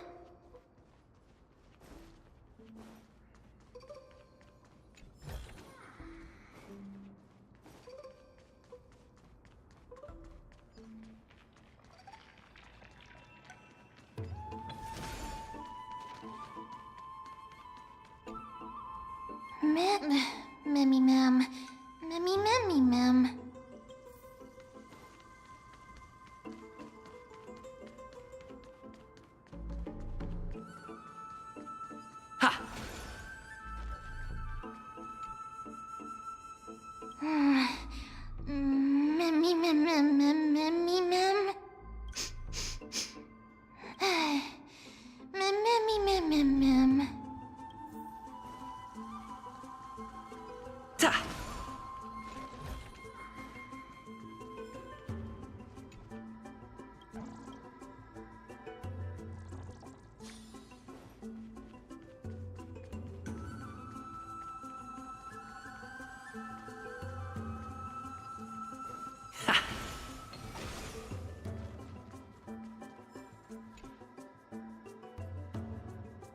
I can't open it. It was probably sealed in order to ward off the black tide.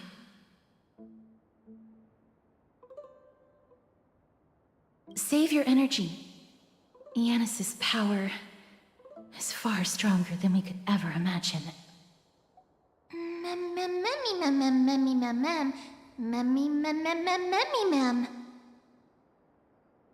Are you serious? Just a mere door, and your first instinct is to call on the gods? Before you try unlocking the door, perhaps you should first find a way to clear the fog that clouds your vision.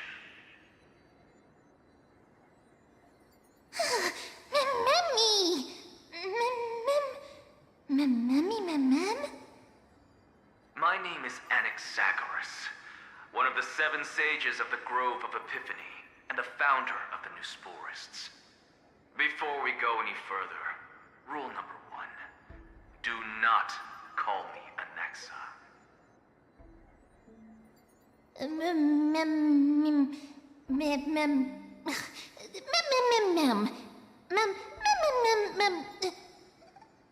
Rule number 2. Never interrupt me. Silence is golden.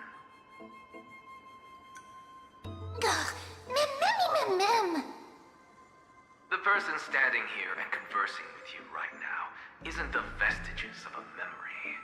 Rather, it is the culmination of the greatness of science and the pure, irrefutable, and undeniable exalted truth.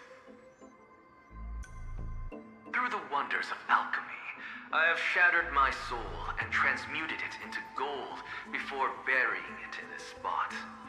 I have recorded these words so that visitors may learn where their next destination lies.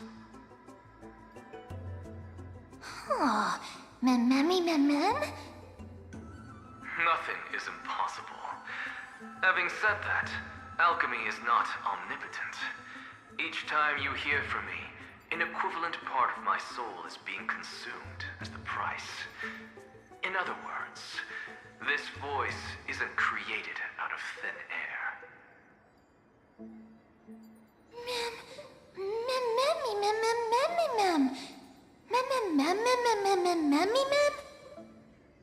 That's because my precise calculations account for every possibility. I also know that you have already discovered the cause of the calamity at the Grove, the Black Tide, and that you mistakenly believe that the scholars have been wiped. But that is where you're wrong. While the Black Tide was still approaching the Grove, the sages found a way to evacuate the vast majority of the scholars. They are heading toward the holy city of Akama as we speak. Only a small fraction of the scholars stayed behind with me to defend the Grove. If all goes well, Circe's core flame will reach Akama before long. But since you have accessed this message, something unforeseen must have occurred. For now, you should continue onward to the Luminary Throne, where you may retrieve the core flame. And our mortal remains. And now, the objective is complete. That is all.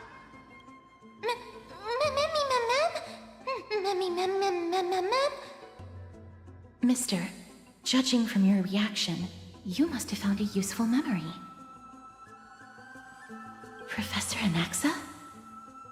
That's a lot to digest at once. I'm sorry. Please give me some time.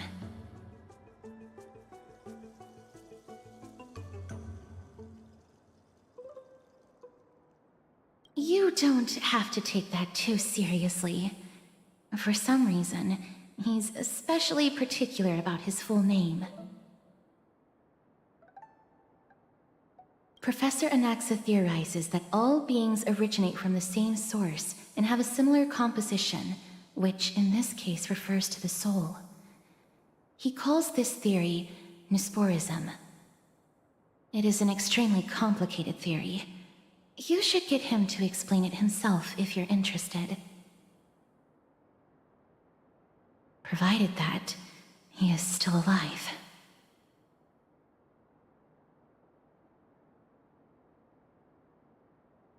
Yes, that seems like the only good news so far. We can just focus on retrieving the core flame then.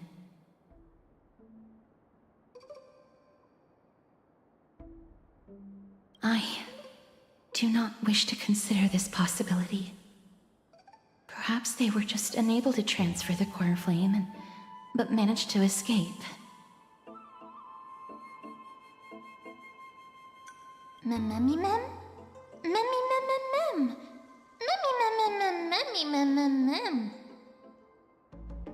It is located at the top of the giant tree, and is where Circe's core flame is kept. According to Anaxa, the core flame should still be there. But making our way there won't be as simple as the professor made it sound.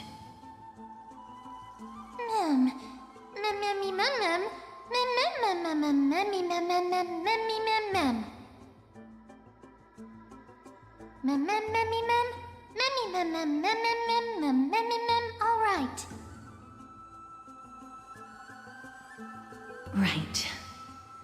Let's see whether he left any similar directions for us along the way.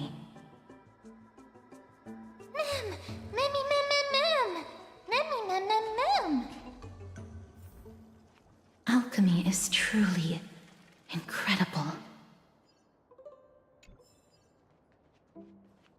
Ha!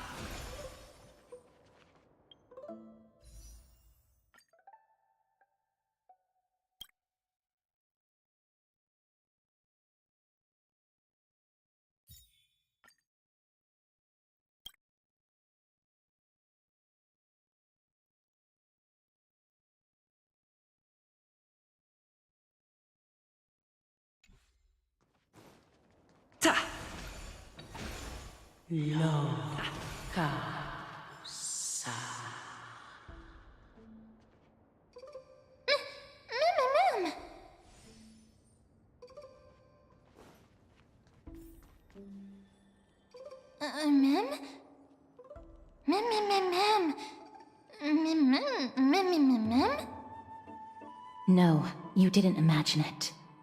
I heard it as well. I'm afraid that someone's probably nearby. As we are unable to ascertain whether they are friend or foe, we better remain cautious.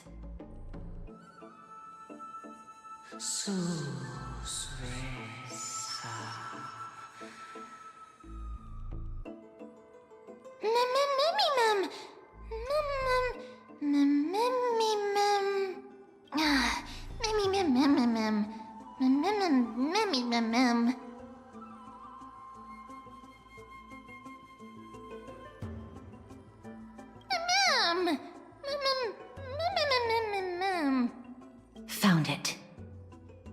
The voice is coming from over there.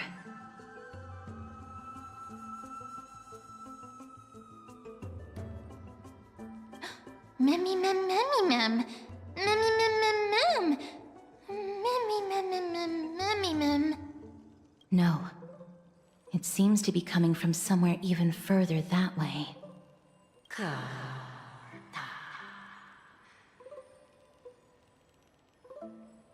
Let's go check it out.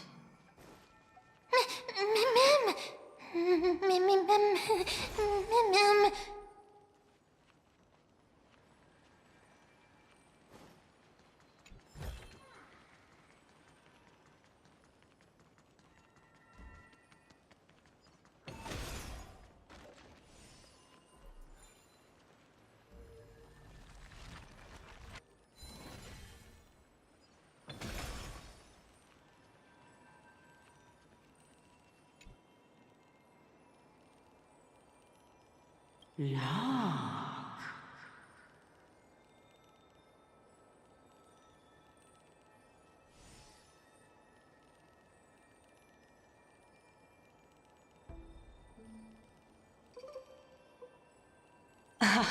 Regardless of what you do, a stone won't be able to speak. Mim! Such a lively little bunny. You even smell a little familiar.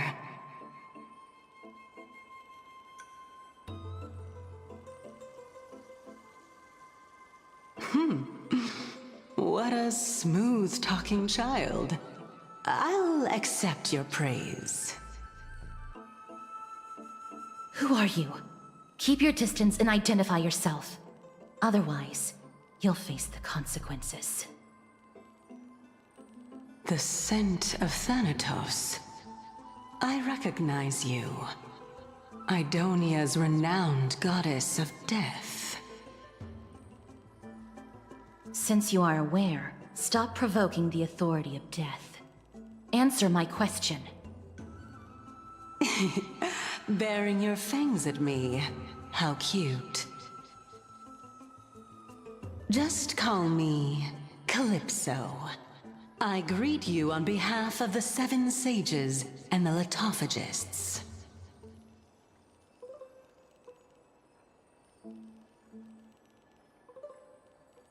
Of course not. Just ask the fair lady beside you. She'll definitely know the reason why. Be careful. Even if the head of the Litophagists has never shown their true identity before, we shouldn't trust this person so easily. The Weft could not detect her presence just now. That would be out of the ordinary if she were truly a phantom body. But if she is someone who has passed on, I should be able to tell. Let me test her. Do you mind if I join your private conversation? That would be rather inappropriate for someone who isn't even willing to reveal their real self. Forget it.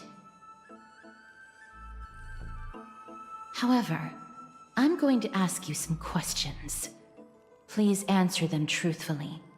If you can do so without hesitation, we won't treat you as an enemy for the time being. A pop quiz? Well, that sparks my interest. Go ahead. What was the topic for the grand finals of the 752nd Great Debate? Is a flying arrow in motion or at rest? Who was your representative? Medea. She went up against Phynon of the New Sporists. Who won? Nobody won because the 752nd Great Debate never took place. What I just mentioned happened during the previous debate. Phynon emerged victorious and obtained his 10th consecutive debate wreath. Also, to alleviate your worries, I shall provide you with a piece of information that's more valuable than the Great Debate. Anaxa the New Sporist is still alive. I saved him, and he is now recuperating at the Luminary Throne. So, are you satisfied with my answers?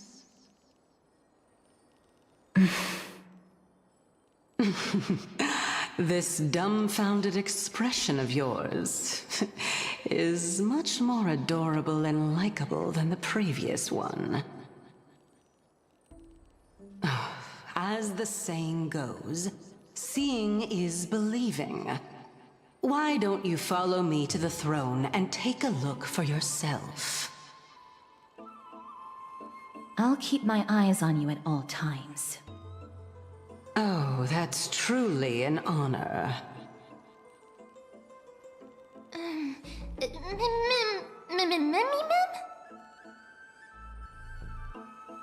As long as we can get the water wheel turning, we'll be able to use it to ascend.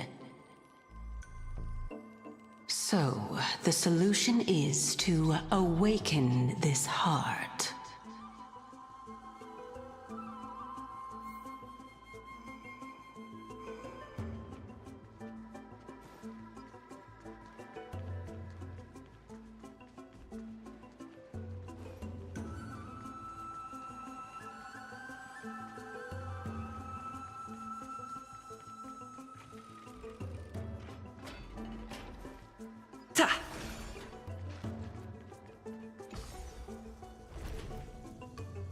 Incense ascends.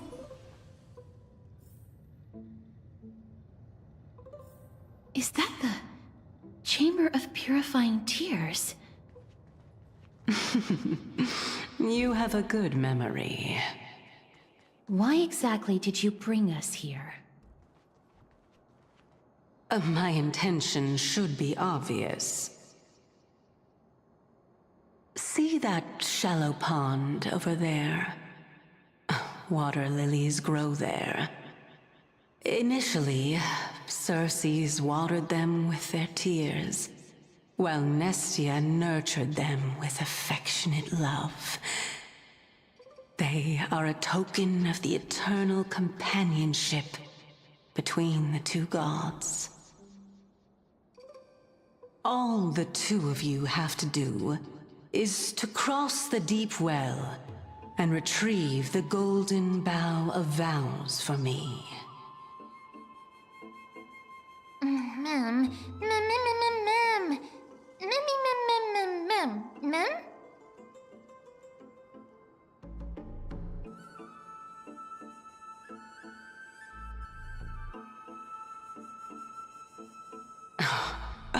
You're making it sound so ominous. We can retrieve it, but I advise you not to waste your time on any schemes. Oh my. I'm helping you to eliminate your worries and obstacles, and yet I receive nothing in return? Besides, the bow is essential for awakening the heart and drawing water out of the source. If you can't find it this time, we can just remain trapped here for the rest of eternity.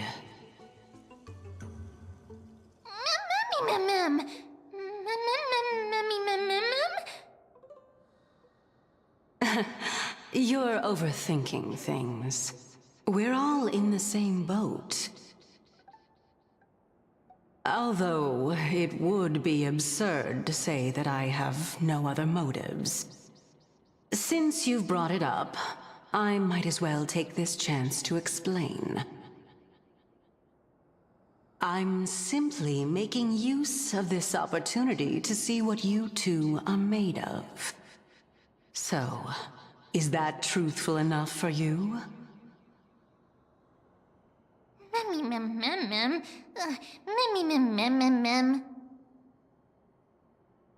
Now is not the time for me to elaborate further. So, please proceed. As a student of Anaxa, equivalent exchange should be something that you are familiar with. I cannot deny that. Mister, since our interests are aligned right now, it's better for us to do as she says. Besides, she knows about my past. Even though I'm not able to elaborate much, I can tell you that she has reasons to fear me. If you unfortunately turn out to be her ultimate target, please don't worry. I will promptly intervene.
Stream forth the gleam of old blades.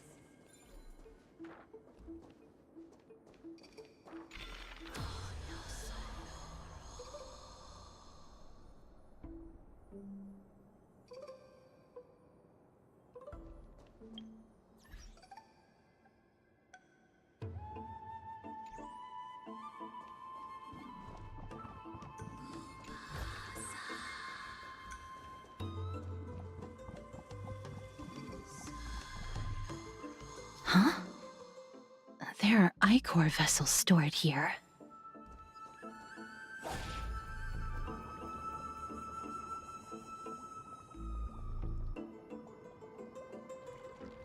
Ma'am.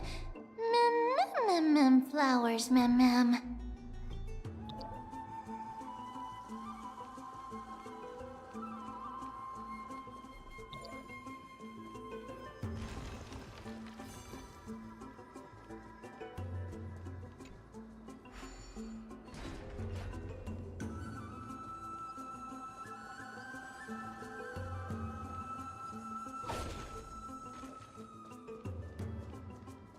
Stream forth the gleam of old blades.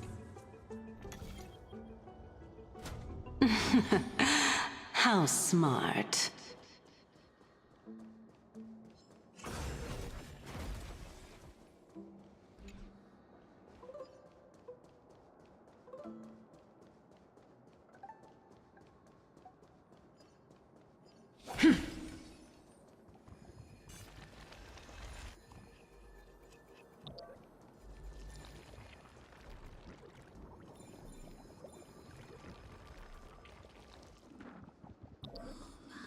Let's hope that this is not a trap set by her.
Don't forget to let your friends in on the action.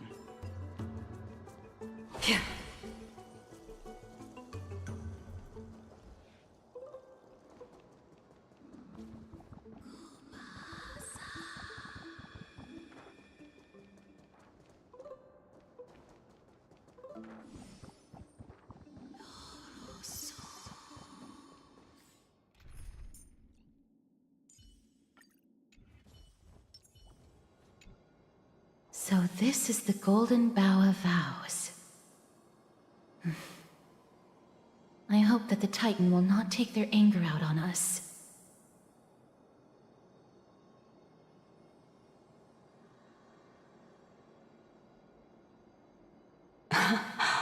So lustrous and beautiful. It's even more magnificent than before. Mem Cal. Mem.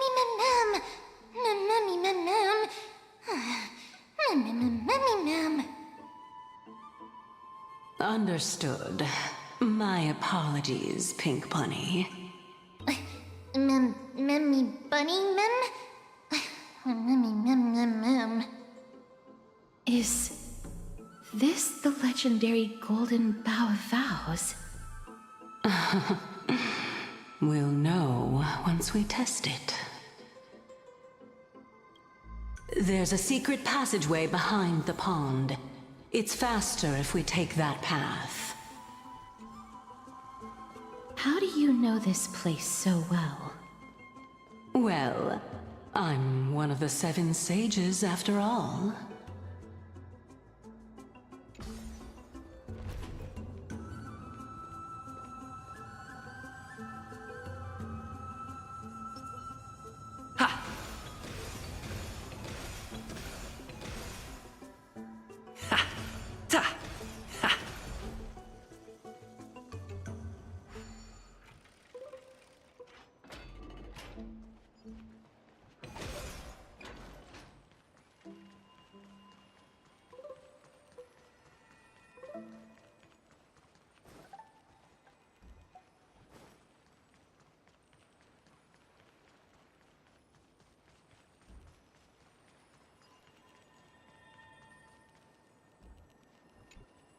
We're here.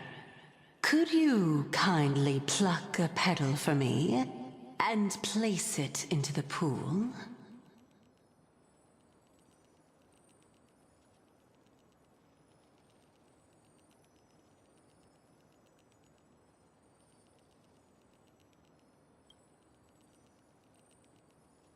Now, can our little goddess perform that again? Huh? That being the oath of Nestia's priests. Right. Got it. O Nestia, with the weft as my vow, I beseech you, entwine my body with your golden thread and affection. Ma'am, me lit up.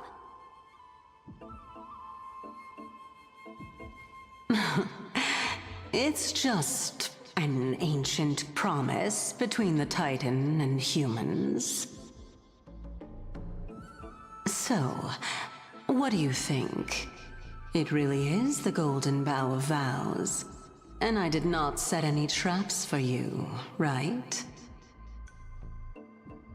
That is... indeed true.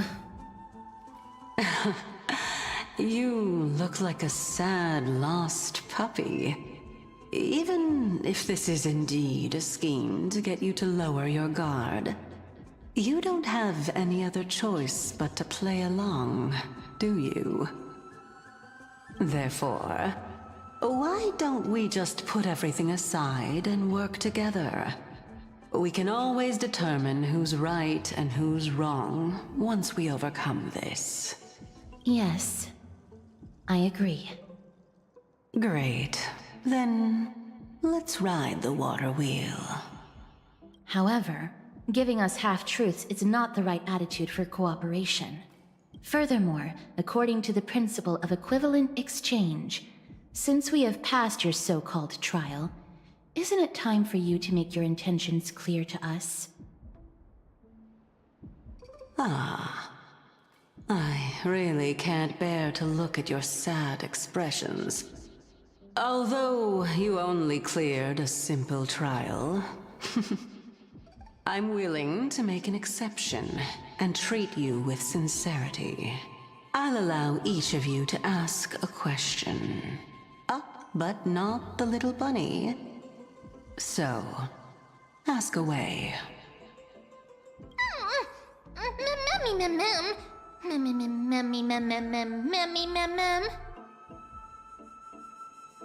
Well, in that case, mister, please go ahead.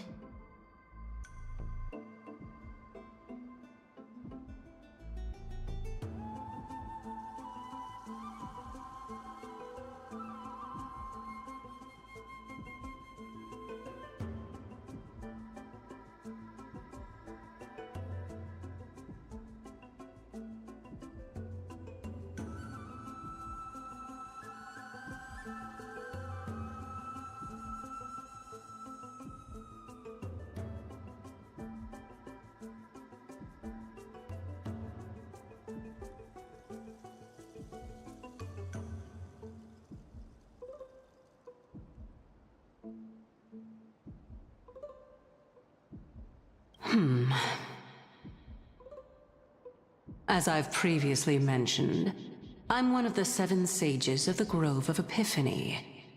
If you think that this answer is insufficient, then I'll add to it. I'm the leader of the 7 sages.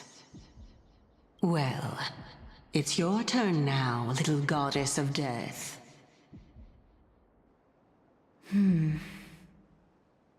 My question is, was your previous answer the whole truth and nothing but the truth? There's no point in making this unnecessarily complicated. That applies to you as well. However, we do not harbor any hostility. We merely want to avoid any potential harm to us. Lady Calypso, if you want us to work together more effectively, I advise you to answer my question honestly.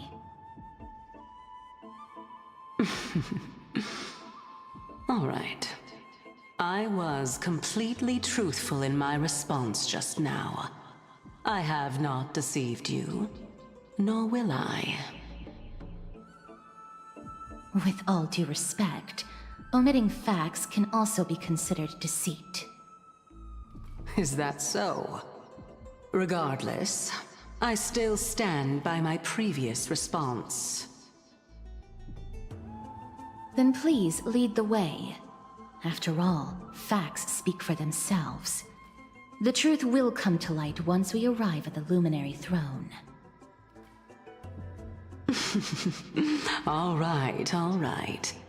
I originally thought that you were just a beautiful flower planted in the mortal realm by the hand of Shadow. But now, I see you have some prickly thorns, too. I'll just consider that a compliment. Indeed. I'm complimenting your charming naivete. All right, go ride the water wheel. I'll wait for you up there. Mem.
Speaking of which, don't you also have a red-haired companion? Mem. Not too much. It's just that I seem to hear the sound of a bee buzzing around. Lady, your metaphors are not worthy of praise at all.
So that's how it works.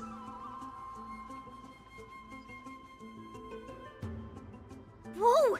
It's little Gray, little Cass, and the pink puppy!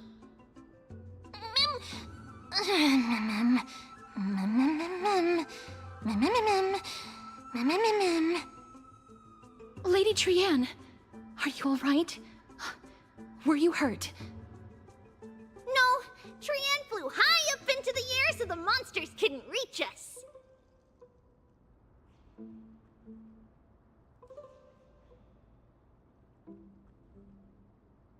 Yup! The spindle that Aggie gave us is so powerful that Trianne seems to have found Nax. He's near the treetop. Even though our perception of him is very weak, it's not like the White Dryads from before. But since Trianne was alone and afraid that it might be dangerous, we did not fly there to take a look. It seems like Lady Trianne did not forget our promise. Anaxa is indeed still alive, and he's at the Luminary Throne right now. It seems like Lady Calypso did not lie regarding this. Huh? Calypso? Who's that?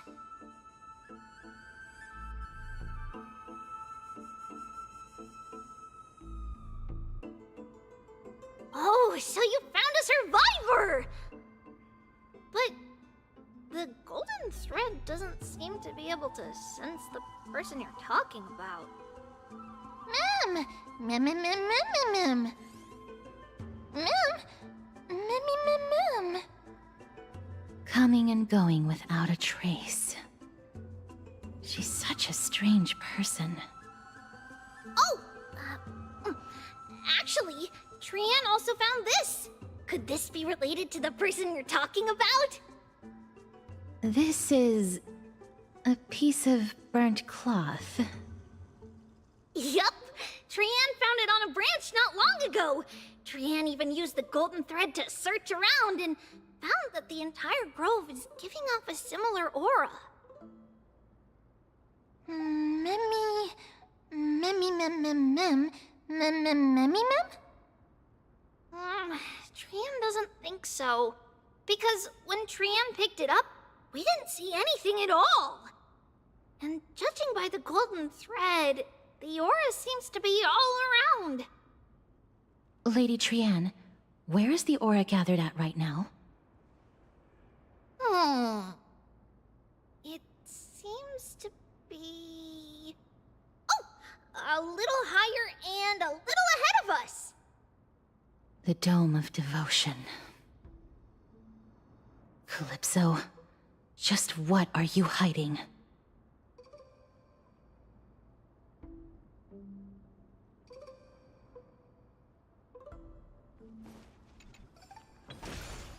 Ta!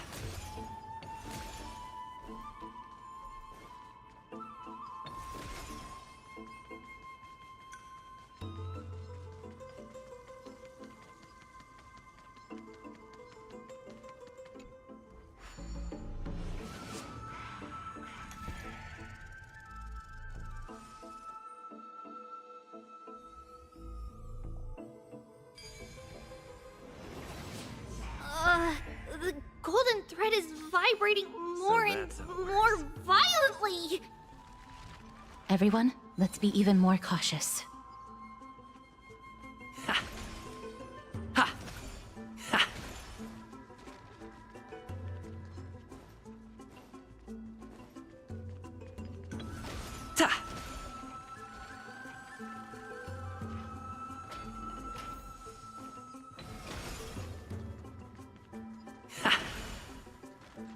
There's no one... Hold on. The butterfly of divine mind is gone?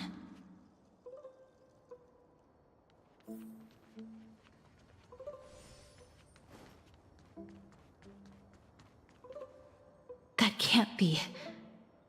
Was it for fending off the black tide? Or perhaps... What exactly is this butterfly of divine mind? Is it a very powerful guardian monster? No, how should I put it? It's considered a safeguard for the Titan's core flame. This butterfly is created from Nestia's remaining divine mind and bears the responsibility of guarding the core flame. Legend has it that someone can only pass the trial of the butterfly by proving they possess pure and unselfish love within their heart. Only then can they awaken the great tree to open up the path to meet Circes. But how are we going to prove it? Mem mem mem mem mem mem mem mem mem mem mem. Sorry, but even I don't know how. After all, this is a secret among secrets that only a select few in the entire grove and even Amphorius know. Rather than worry about this, Lady Trianne, did the golden thread react to anything around here? No. That unknown thing seems to be even farther ahead and higher up. Mem.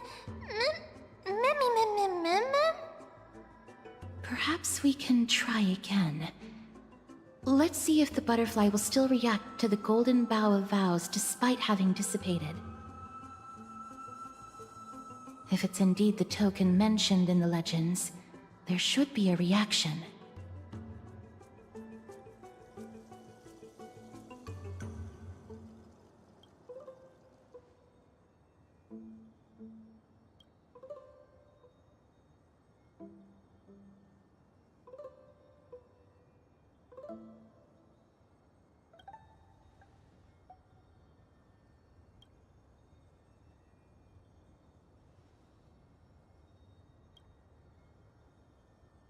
Let me give it a try.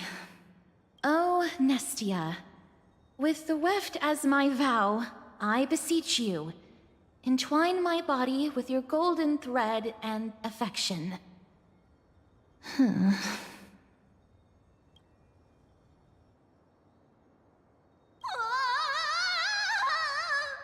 Lady Trianne, and even Mem?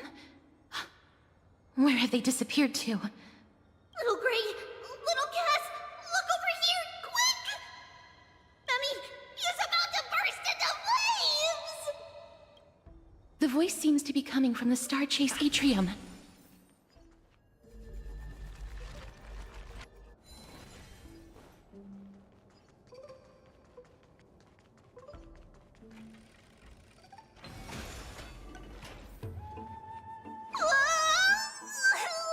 Little Gray, little Cass, it's bad. It's very bad! I'm fine.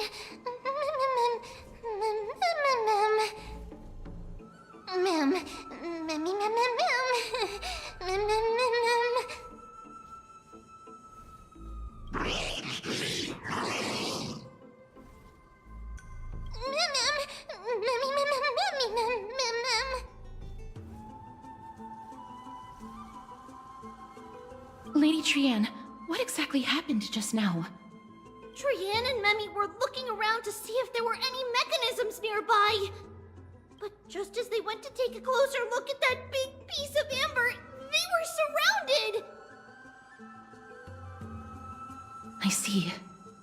Let's get a move on. The orbs belonging to Ornyx's priests should be nearby. Hopefully they'll be of some use.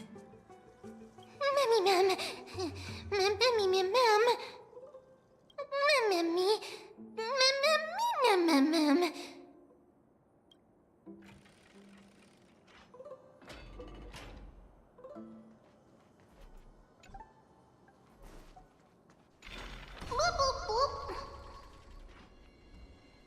Bloop, bloop, bloop, bloop, bloop.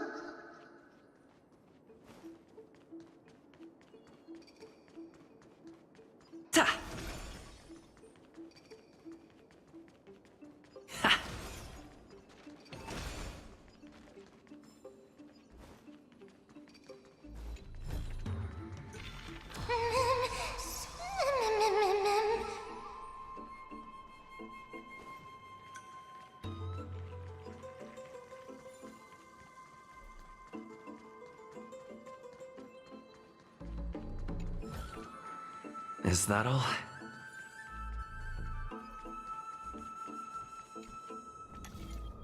It's connected! Let's hurry! Memmy is already bouncing around due to the heat! Mem.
Oh no, I'm starting to smell something delicious.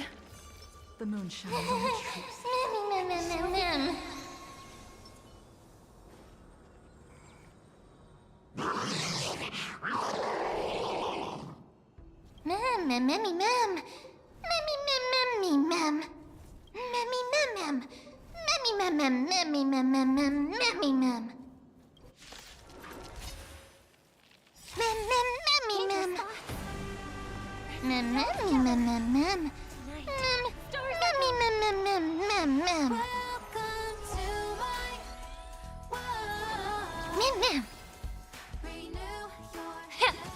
Stand down.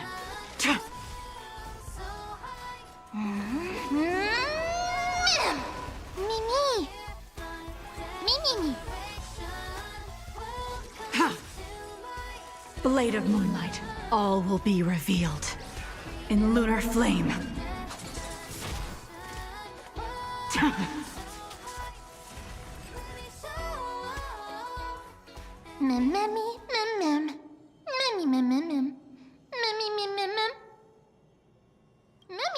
Easy. Mem. Mem.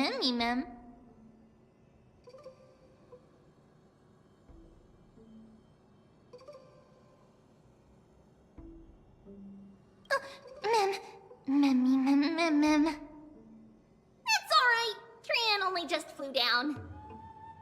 I'm glad that everyone is all right. Speaking of which, this piece of amber is... A remnant of Nestia's core flame. To get to the throne at the treetop, gather the embers before you with the golden bough of vows, and present it to the divine butterfly. Whoa, where did you come from? You finally appeared, Lady Calypso. Yes, it's been some time. The battle just now was a true delight, and I feel quite elated. It seems like I'll really be able to rely on all of you to reclaim my true form. Lady Trian, how does the golden thread react to her?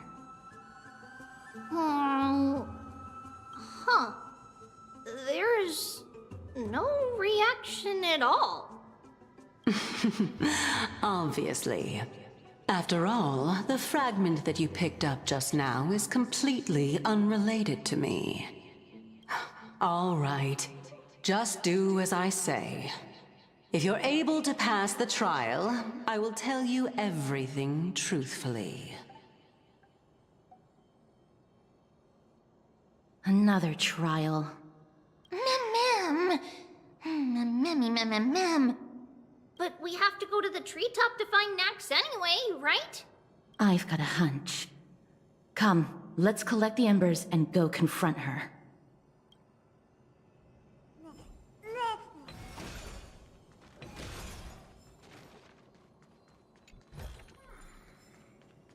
According to Calypso, we just have to gather the embers before us with the golden bough of vows.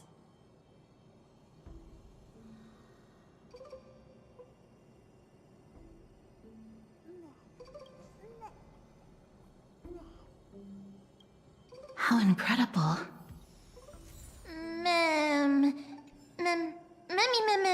Memmy. Ta!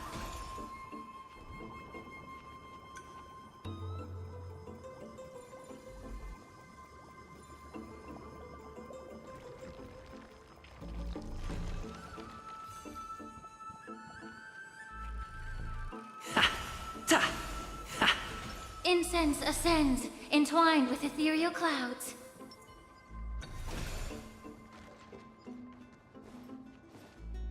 Ta! Ha! It seems like you managed to gather the embers.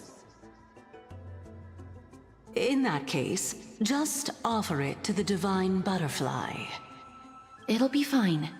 Let's just do as she says.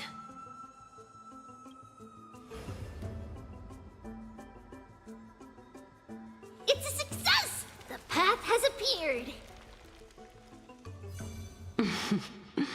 All of you have indeed passed the trial. Same mood, too. The sound of a butterfly's wings. Same mood, too.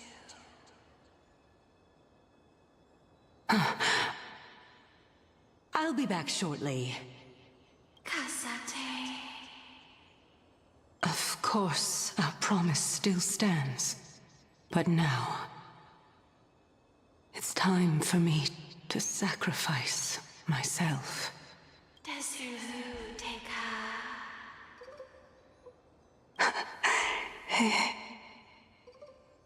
If the West Wind ever ends, let that be the place where we reunite.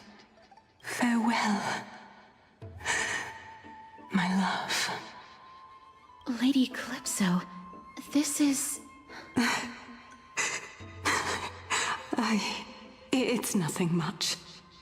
Thank you so much for your help. Now, it's time for me to fulfill my part of the promise. Well, in that case, I can start. You're actually Cersei's, right?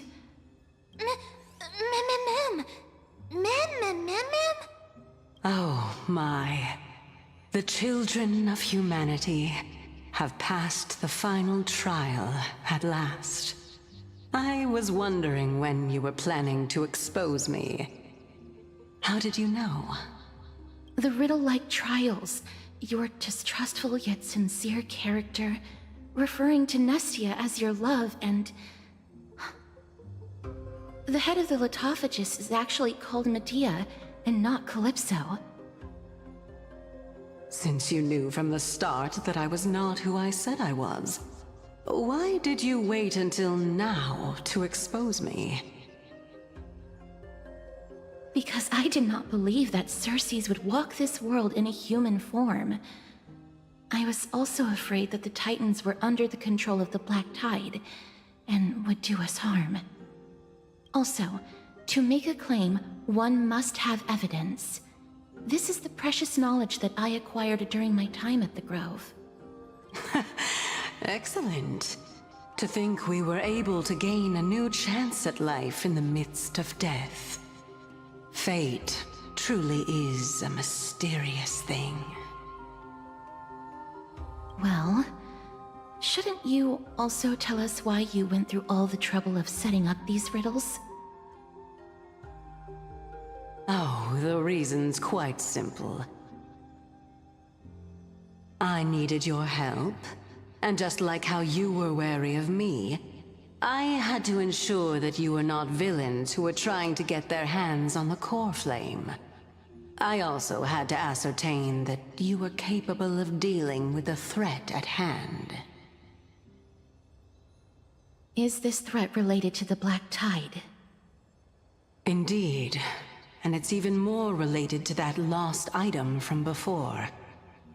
Its owner is a quiet and paranoid hunter who seems to have been reborn from the Black Tide and is attacking along with it. As I could not do anything about him, I split my body up and escaped to avoid harm. I bided my time for a chance to seek assistance. Unfortunately, this was not a sustainable long-term plan. What you mean is that you hid your own core flame? Indeed. I split it into 3.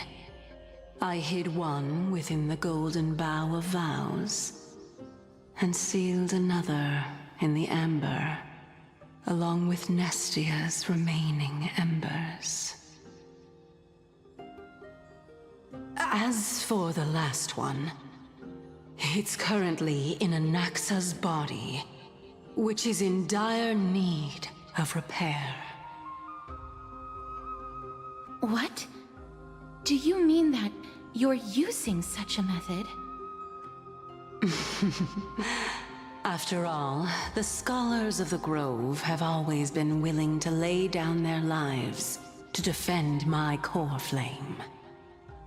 As a respected god, it would be too embarrassing if I were to do nothing and simply watch the children of humanity give up their lives for me. Especially that heretic named Anaxa. He did not even hesitate to tear his soul apart and use it to perform a miracle. He trapped all the creations of the Black Tide within the Grove, so that they would not be able to harm others. His way of thinking was so out of the ordinary that I felt it would be a waste for him to meet his demise in the Black Tide. And so, I decided to save his life. Of course, this also meant that I was able to conceal myself and remain hidden. Well, that's also an equivalent exchange, right? Mem, mem, mem, mem, mem, mem, mem, mem, mem, mem, mem, mem, mem, mem, mem, mem.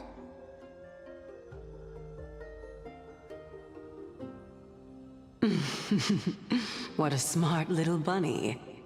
This way, I'll be able to regain my true form, and you will be able to bring the core flame and your teacher back to Akama.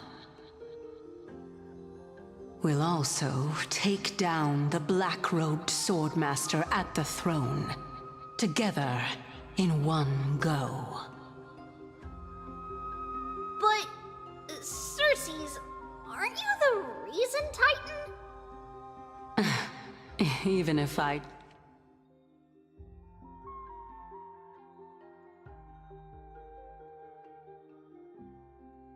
I do not have the authority of strife. I'm still a god. I just need you to buy me some time against the warrior's blade. Once the core flame is reformed, I'll be able to show my hand.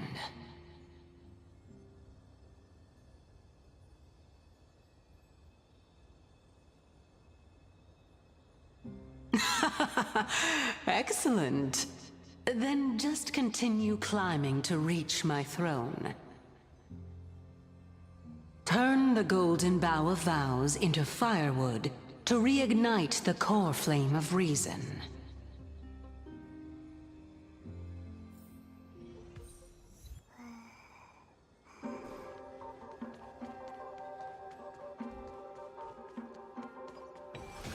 I'll leave it to you, children of humanity.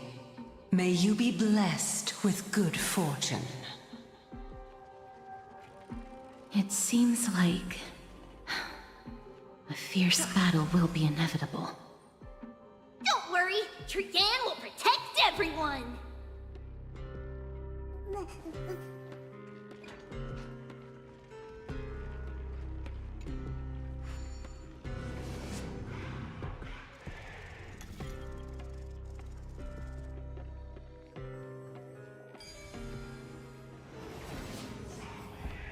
Ahead lies the Luminary Throne. And also, the battlefield that we're about to step onto. Ma'am, Memmy,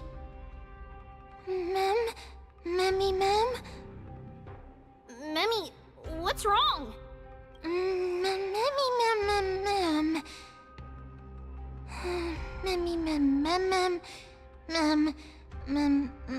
Mem.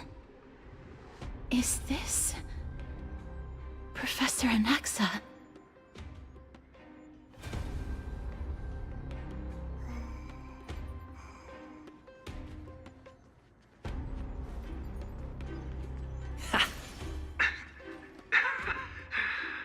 My eyes can no longer see.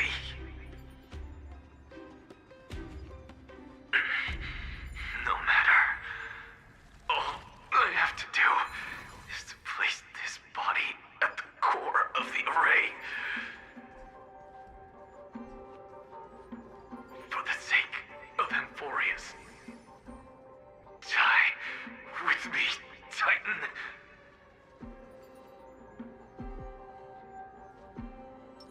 Let the show begin. The moon shines on the tree.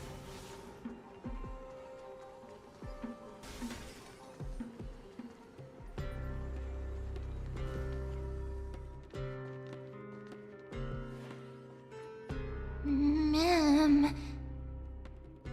Cersei's was right. He's indeed here.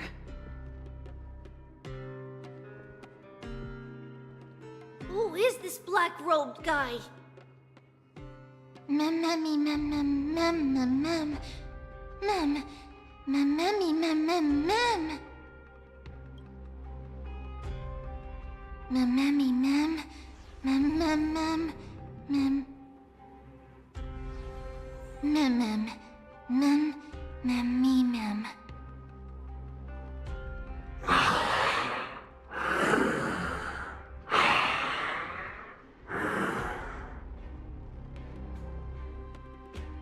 Everyone, brace yourself.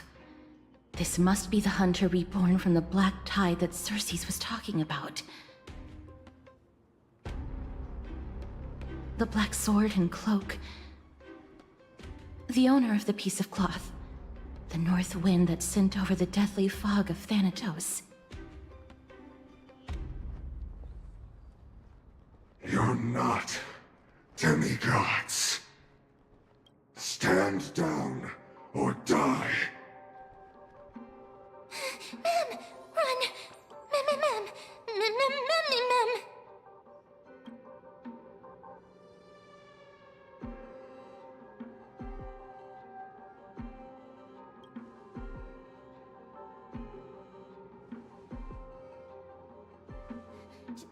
Trian will also protect everyone! Trian is brave! Mister, only this time, may death protect us.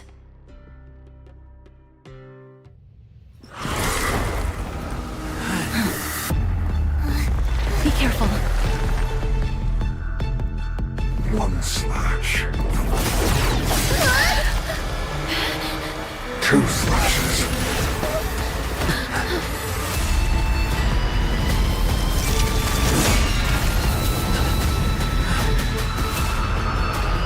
Three slashes are enough. Who exactly are you? Dangerous thoughts. All together, resonate once more.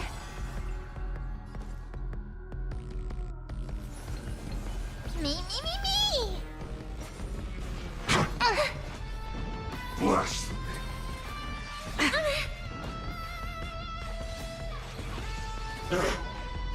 Mem, me.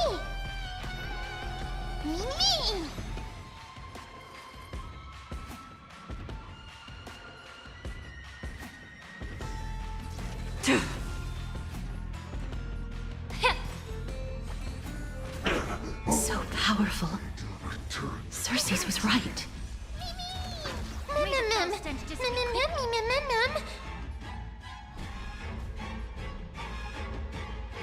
Yeah, Resonate all together. Tonight, stars echo. No more times. Ha! Blade of Moonlight.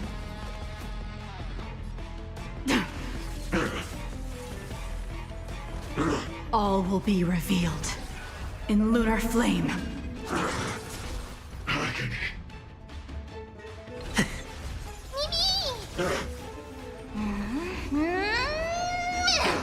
Allow me to purge the root of the problem. Return to the purgatory. Stubborn one. Offer your souls to the fire. Not good. Be reduced to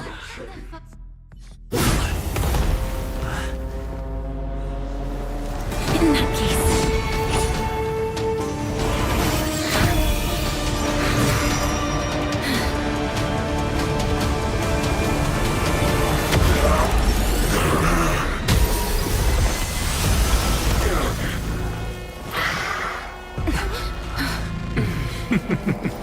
Can't be killed in a single blow. You are indeed no ordinary human.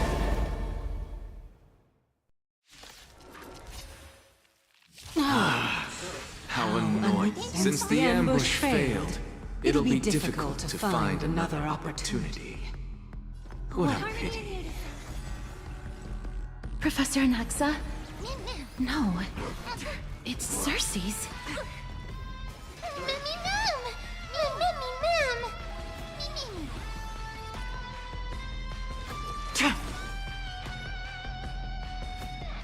Yeah.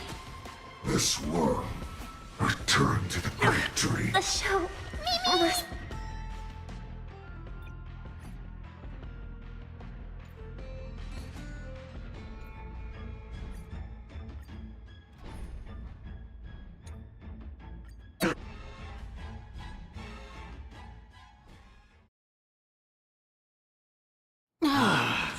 How annoying. Since the ambush failed, it'll be difficult to find another opportunity. What a pity. Professor Anaxa? No. It's Cersei's.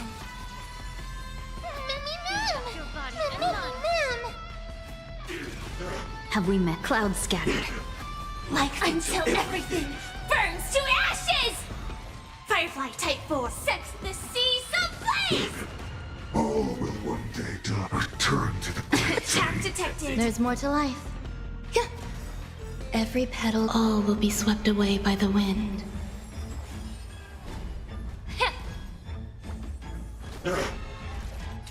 Fight to live! No Holy Dream vanished. Some value, I suppose. Existence is unity. Return to the great tree. The truth. Everything in this world is bleeding. Yeah. Set the seas ablaze! Wait, no! Look out, everyone! This is bad. Century Gate,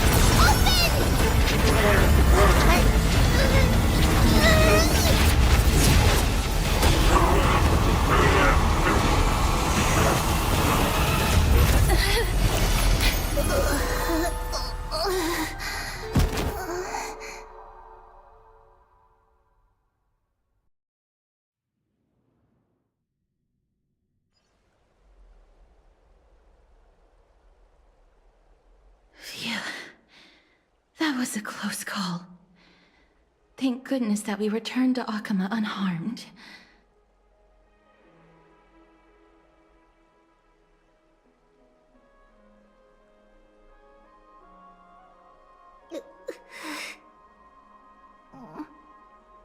Little Cass, my head, it still hurts. Sorry. I know you told me not to open the gate. Please don't blame yourself, Lady Trianne. If it weren't for you, we would have already met our end at the Grove. I feel awful. I need to go back to get some rest. Lady Trianne, you haven't been well since you woke up. Are you sure you can make it back on your own? All this noise and commotion. Akuma hasn't changed a bit, has it? Are you Professor Anaxa? There's no need for doubt. The Titan no longer speaks. It is I, Anaxagoras of the Newsporists. Indeed. You are the only one who would refer to yourself like that. Professor, let me be frank. The mission Lady Aglaya entrusted us is to search for survivors, uncover the truth about the disaster at the Grove, and retrieve the core flame of Circes. That does not surprise me. And now, I'm a survivor who witnessed the entirety of the disaster, as well as the defenseless bearer of a core flame. Are you going to bring me to Aglaya to fulfill your duty? That is indeed my duty, but I prefer not to present you to her as a captive or spoil of battle. Fine. There's no need to make your life difficult. I'm not against meeting that woman. But I have some things to take care of first. The families of some of my fellow Grove Scholars live in the Holy City. Before we meet Aglaya, I want to visit them. Because Lady Aglaya will probably be against it. Let me guess. That woman will not only prevent me from visiting the families of the deceased, but will also suppress any information about the Grove. She's always been that cold-hearted. My fellows at the Grove gave their lives defending the core flame and fighting the Black Tide alongside me. Their families deserve to know the truth. You intend to do it without her knowledge? Do you really think that woman would treat me well, even if I behaved and proved my loyalty? I wouldn't mind seeing a bit more anger on her face. Are you going to stop me, Castorus? I will accompany you, but please understand that Lady Aglaya has her own considerations. You truly have the makings of a fine scholar, putting yourself in other people's shoes like that. Let's go. I won't go overboard. So, after all these years, you and Lady Aglaya are still... Neither of us is narrow-minded. You should know the root cause of our conflict.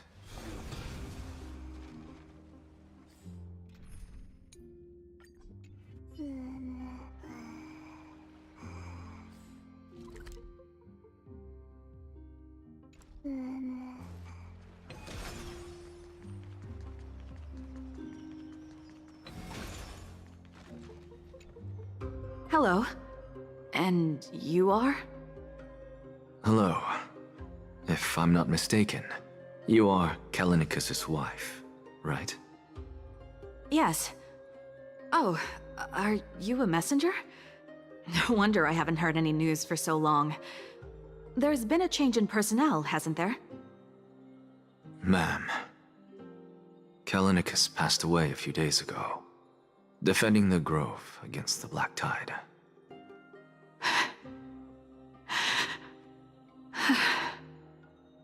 So... did he manage to defend the Grove? Huh?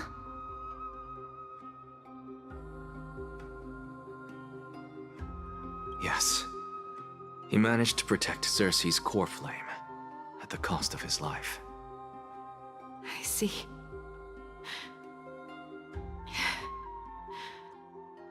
I'll select some of his possessions and pick a nice resting place for him. Please let us know if you need any help, ma'am. I come from Kremnos. Death and sacrifice are things I've learned to face with composure. You know, Kallinicus, even though he was a scholar, he'd always ask me to teach him how to fight whenever he came back. Isn't it funny that a Chrysos heir like him wants to learn from an ordinary person like me? I've been prepared for this for a long time. In times like these, any ordinary goodbye might just turn out to be a final farewell. I'm really sorry. There's nothing to be sorry for. I was once a warrior, and I'll find my way back to the battlefield someday. With the coming coronation of the new king of Kremnos, I'll take up my lance against the creatures of the Black Tide, and seek vengeance for my husband.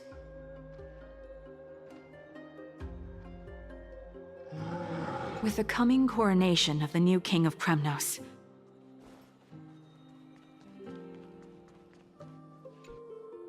Oh, hello, young ones. Is there anything I can help you with? Are you the father of Keinani and Artakama? Ah, yes. Did my daughters cause trouble at school again? Alas, forgive this old brain of mine. Both of my daughters graduated long ago, and they are now scholars at the Grove. As I get older, memories from years past tend to blend together. What's the matter, young one? Why so quiet? Did my daughters really get into some trouble? If they refuse to apologize, just let me know. Their old dad can still talk some sense into them. What should we do? I really can't tell him. Mr. Fabio. The Black Tide took Keinani and Artakama. What? They fought until their last breath against the Black Tide to defend the Grove.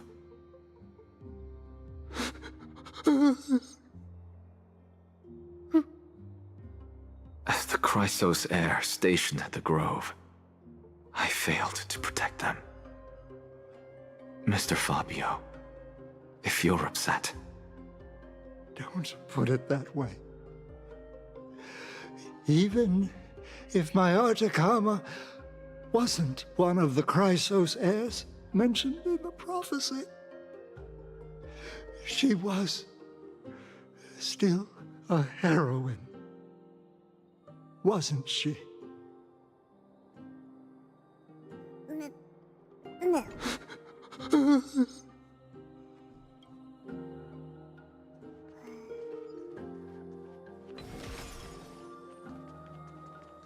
What's Dad talking about?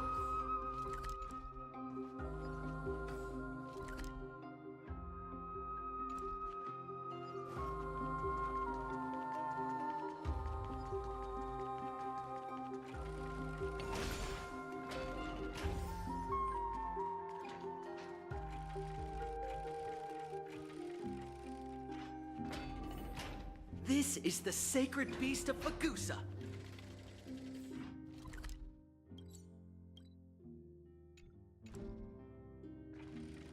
Ta! Please, carefully, nervous.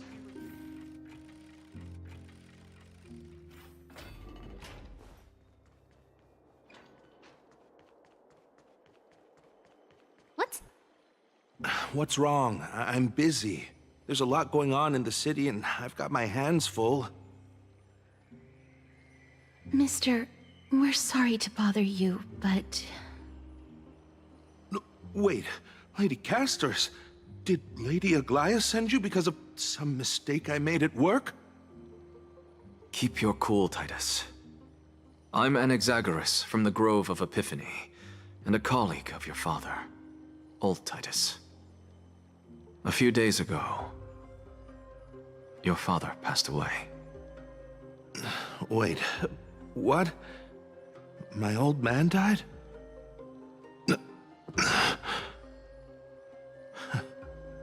That's no shocker.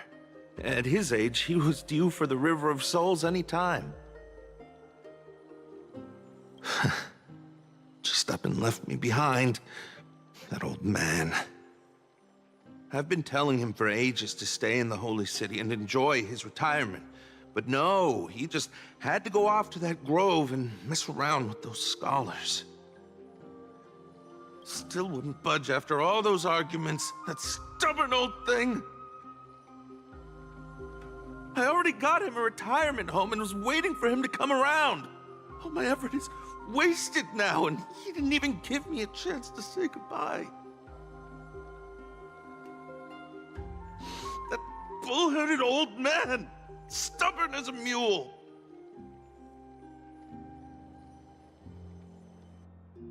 That is it. That's all the colleagues' families that I remember. Good work, Mr. and Professor Anaxa. Let's go. Take me to see Aglaya. All right. I'll lead the way.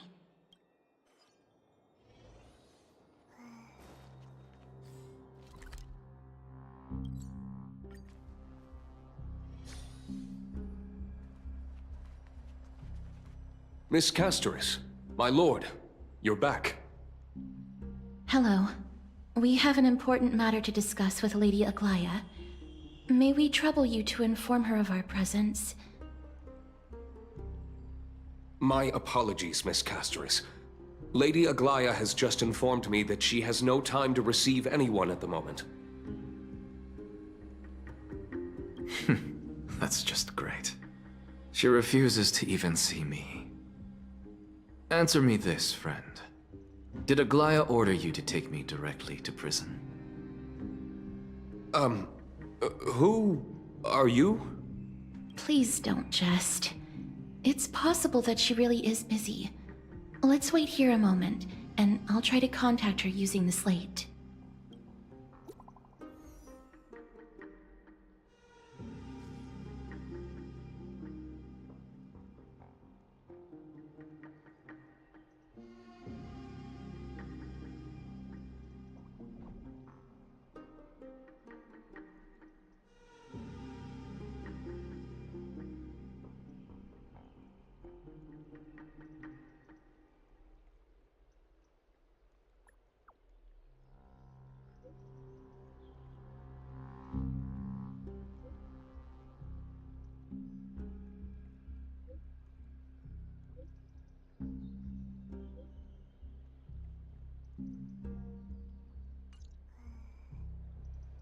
It's fortunate we don't have to confront that woman while I'm hauling around this sick body.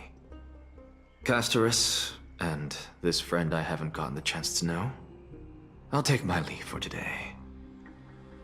That Titan made a myriad of adjustments on their own. My head still aches from that. I don't want to stay a second longer in this noisy city if I can. Please be careful. Akama isn't the Grove. This place is covered by her golden threads. I know. That woman is extremely confident I won't escape her grasp. Don't worry.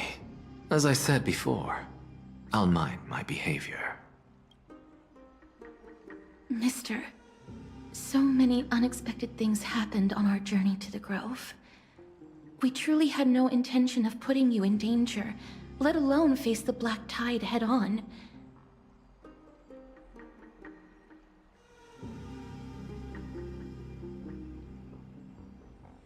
The Black Tide is not just an enemy of Akama, but all of Amphorius. Even back when the forces of strife coveted the Holy City, their warriors still undeniably halted the Black Tide outside Castrum Kremnos. Nikedor's core flame now sits vacant, and the Black Tide has returned. The Grove is an academic city with the best understanding of the Black Tide.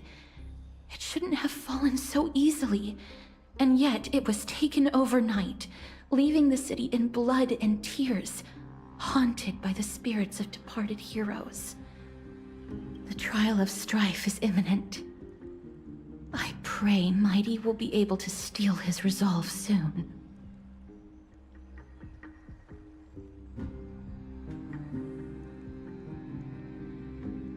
Lady Trebe once traveled across thousands of cities in Amphorius to repel the Black Tide. But even they have no recollection of this powerful enemy in all their journeys. Perhaps the fall of strife has triggered even more terrifying events in unseen places. As for me, I detected a strong stench of death from that entity. But it wasn't because it had a connection with Thanatos. I'm afraid it's purely because it has sent countless others to their deaths. Speaking of Thanatos, Mister, there is something else I wish to verify with you. You must have an idea of the curse I bear by now. I was born as the shadow of death, a poison shunned by all living beings. Yet when you caught me in the grove, I'm curious why you weren't affected by my power, Mister.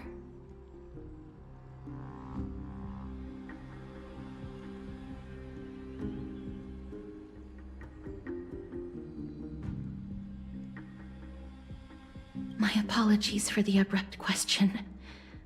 For all my life, I've always wondered, what is my connection to death? And why am I inextricably linked to Thanatos? Mister, you must be tired after being on the move these past few days. Please set aside the tragedy at the Grove for now, and rest for the day.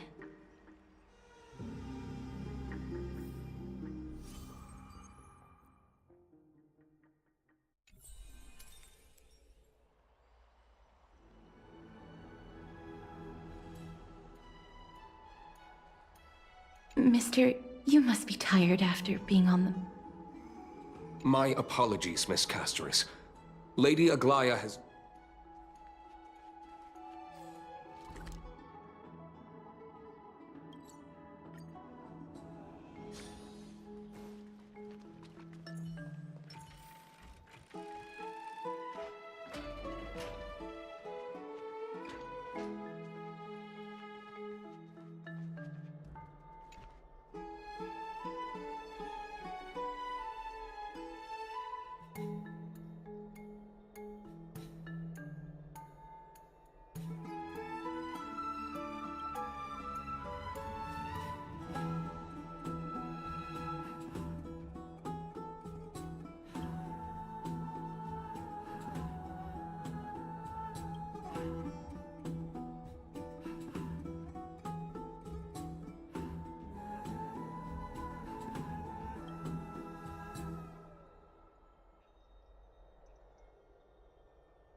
Trianne? What's wrong? Is there trouble at the Grove? Yes, I sensed something. It was fleeting, but very strong. It feels like they're in some big trouble. Trianne used the Century Gate again. Can you see what's actually happening? No, it's fuzzy like always. But the enemy's aura has disappeared. Maybe they've moved to a safe place? Let's hope that it's just a false alarm. We should place our trust in him and Castoris, teacher. they will keep Trian safe. Aggie, you're talking like we are little kids. One day, Trian will reach her limit, and Treeby will take on the role of gatekeeper from her. We are all aware of that. I am just a little concerned about her state of mind. Trian was already unable to speak, even in short sentences when they left. We want to say a proper goodbye at the very least. I will pray with you. Thanks. And Aggie, it looks like we will need you to come with us to the baths this time to unwind. It feels like neither of us have laughed for a long while. It's time to head out with the west wind! All right.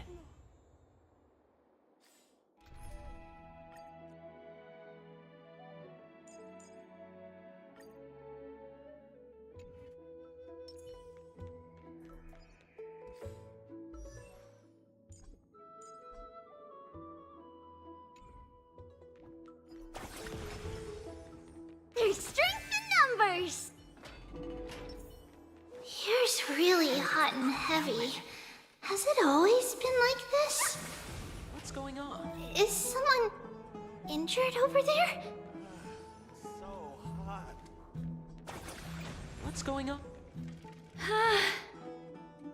What happened here? Watch out! Watch out! For the Kremnoan! Kremnoan? This is their doing? Aggie, now's not the time to dwell on that. Let's help the injured people first. Excuse me, coming through. Oh, you two are here as well. That's a relief. Even the Twilight Courtyard is involved? What in the world happened here? I actually just came to relax. But as soon as I got here, I saw all these people lying on the ground. I've examined them, and they don't seem to be seriously ill. It feels like they've just spent too much time in the hot water. Multiple individuals fainting simultaneously from the hot pool steam? Where is the manager of the baths? He disappeared, and no one knows where he's gone to. Some people have been saying that the Kremnoans are behind this. Lady Aglaya, what do you think about this? Let these people rest. The two of you, please come with me. Have you thought of something, Aggie? Yes. While their intentions elude me, it's time to bring this farce to a close. I heard it's the Kremnoan. Oh, this many people? Who in the world did this?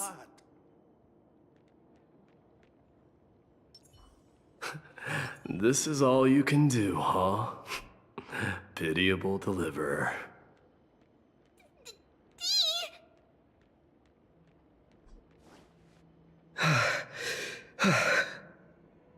Snowy! Even Snowy! The culprit.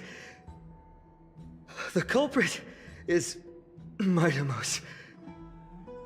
Oh. Dee! What did you do to everybody? It's just another duel where I claimed victory. Duel? As I expected. On the surface, these two are the mightiest warriors in the Holy City, but they're still impulsive youths at heart. Speak up, Mighty. Tell us exactly what kind of foolishness you and Finan indulged in this time.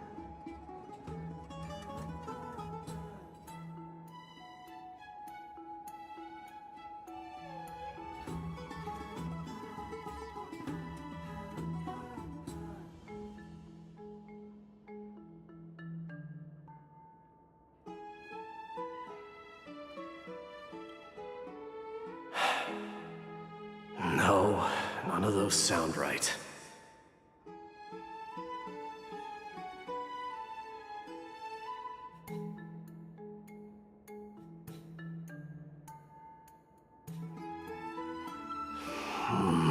Forget it.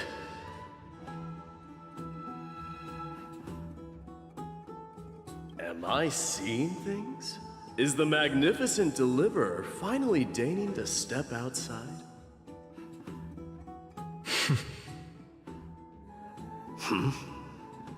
What kind of response is that? Nothing. I was just imitating your usual response. I don't feel anything special from you. Have you passed the demigod trial? The ritual hasn't reopened yet. In case you forgot, it hasn't been that long since I pulled you out of the trial. I didn't forget. Then, you're welcome. In twilight's last gleam, Makima stands bold. Her walls sturdy, tales untold. Dreaming of her fruitful gardens, pilgrims arrive from distant lands. Figs and olives, oh so grand. Yet little do they know that they will step into flames, fuel to the fire, a burning brand. What are you playing at this time? I just felt like reciting a few lines of poetry. Surely the Crown Prince of Kremnos knows how to appreciate poetry, right? Kremnoans steer clear of such weak literature. But my library doesn't lack collections of this kind. These lines express the poet's yearning for their home, just as Akama is distant from many people's homes. I know how to interpret poetry, Haikis. There's no point in pretending to be profound, my friend. Thank you for helping me out when I was in a tight spot, but it seems to me that you aren't prepared for the trial either. Don't compare your situation with mine. My people are still relying on me. I can't ascend to godhood on my own without first resolving their issues. So, are you suggesting that you, the mighty Mightimos, and the heir to the throne of Kremnos, wish to defy tradition that has endured among your people for millennia? I'm still thinking about what I should do. Never mind. It's probably not my place to offer you counsel. An idea does strike me, though. Go ahead. Let's see what terrible ideas you've come up with this time. Maybe we both need to relieve some stress. Come, Mightimos, let's recommence our previous competition. This time, we'll see who can stay in the super hot bath for longer.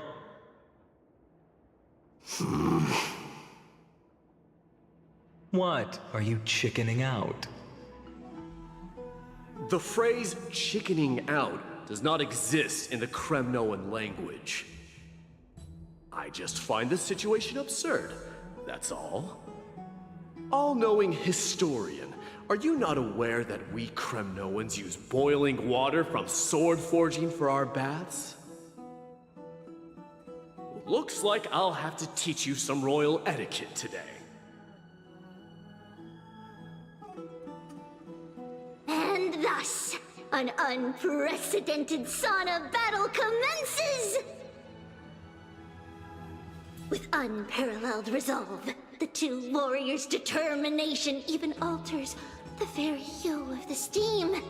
Flames intertwine with scalding vapor, reaching toward the heavens, shrouding the sky and the sun.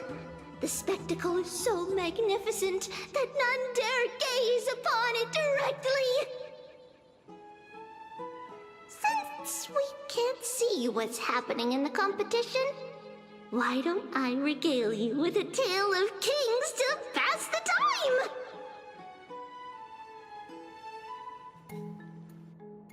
Do you recall the legend of the Gorgo lion mentioned by a certain veteran?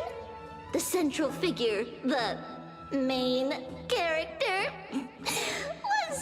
the sole sovereign of that land. An Oryx stood as its formidable rival. Long before the dawn of Erechrysia, the two beasts started their timeless battle on the plains of Tritos. The lion regarded the Oryx as its food, while the Oryx perceived the lion as a scornful, oppressive, and challenging barrier that it swore to topple with its antlers. For tens of thousands of years, without respite, the two creatures thus continued their relentless pursuit and rivalry.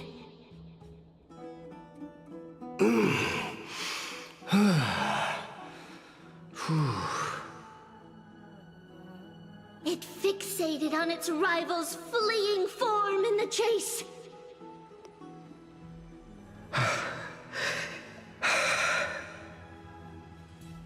It set its sights on the other's neck, nearly within reach.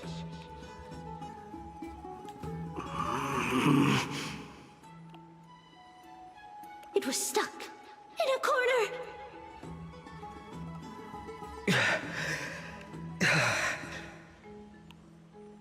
It had nowhere to escape.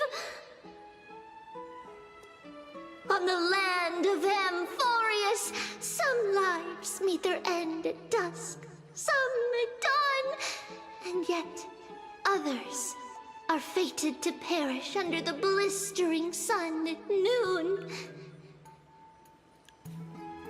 And at last, the most scorching moment of the day descended upon them. The formidable hand of fate heeded their call and arrived! My lords, would you like me to reduce the temperature a little?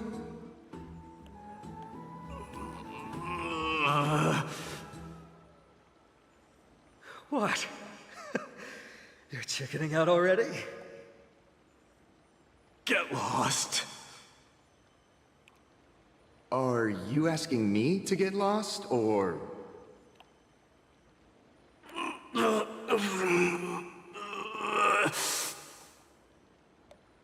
Do whatever you want. Oh, please forgive my presumptuousness, my lords.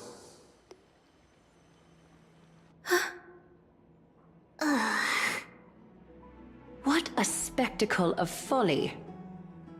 This is what you get for daring to challenge a Kremnoan without understanding your own place. What I'm saying is, your little game dragged down quite a few innocent souls alongside you. We will personally escort back home the customers left awestruck by our formidable presence. This isn't fair. You're wearing way less than I am. Is this the latest trend now? Getting into the baths while dressed in full armor? Don't look at me like that. It was he who challenged me. There is no word for flee in the Kremnoan language. Very well. Let us bring this farce to a close, shall we? Warriors, it is time to get moving.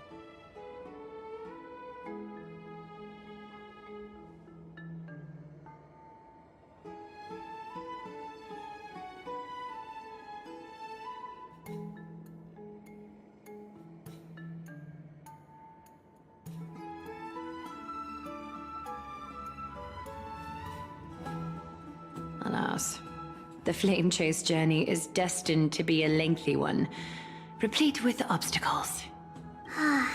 But thanks to those two, all the gloom has vanished into thin air. Oh, we just had quite the commotion. It's not every day we find the Marmoreal Palace this serene. Shall we continue with our previous plans? Hyacinth, would you care to join us? Such an empty bath is indeed a rare sight. I was looking forward to unwinding after work. I'd be delighted to accept your invitation, Lady Treeby. we go to the biggest bath?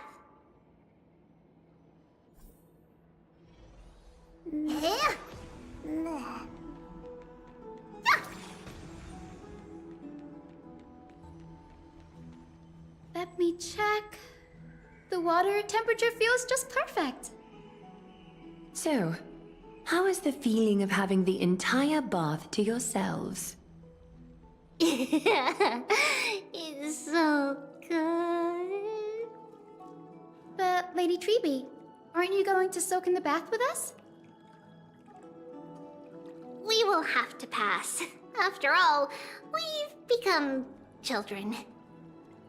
Please understand that she can no longer endure the heat of this pool due to the blessings of Yanis. Oh. Are you curious about us, Hyacinth?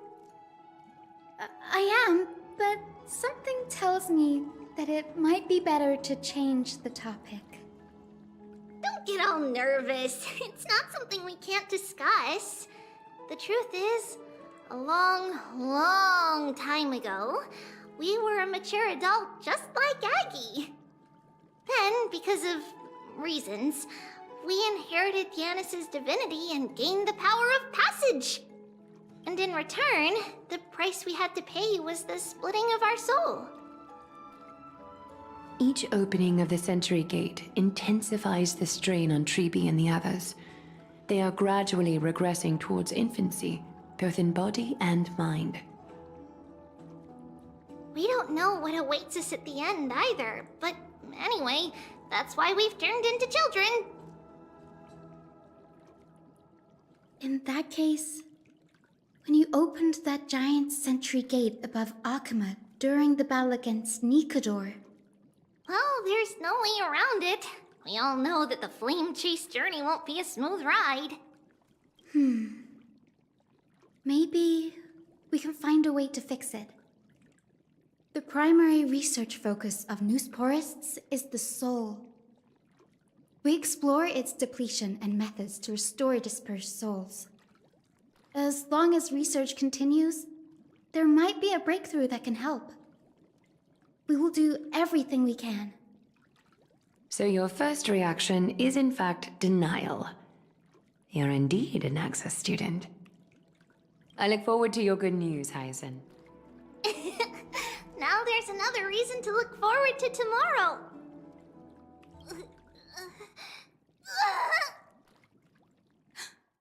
Lady Treeby, what's wrong? Something's off. It's that strong feeling again. Is it Trian? Wait, no. It's not Trian this time. It's Trinan. Trinan is in danger.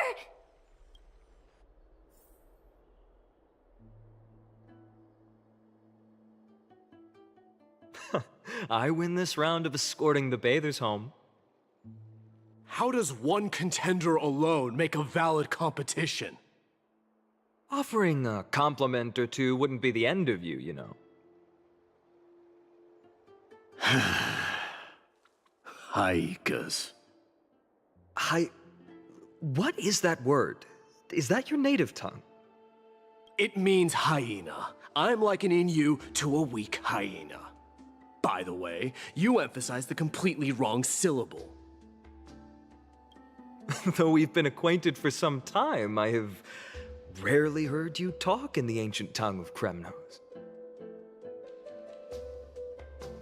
It's because I'm not exactly a master at it either.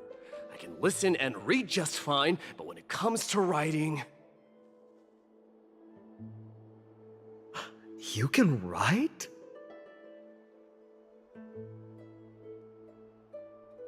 You speak as if you don't have a brain.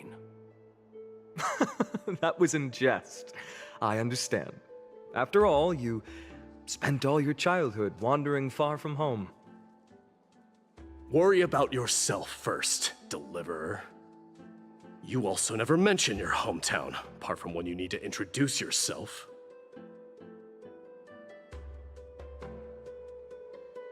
Well, it's because there isn't much to say. Ides Elysiae is simply a tiny village that disappeared many years ago in the flames of war.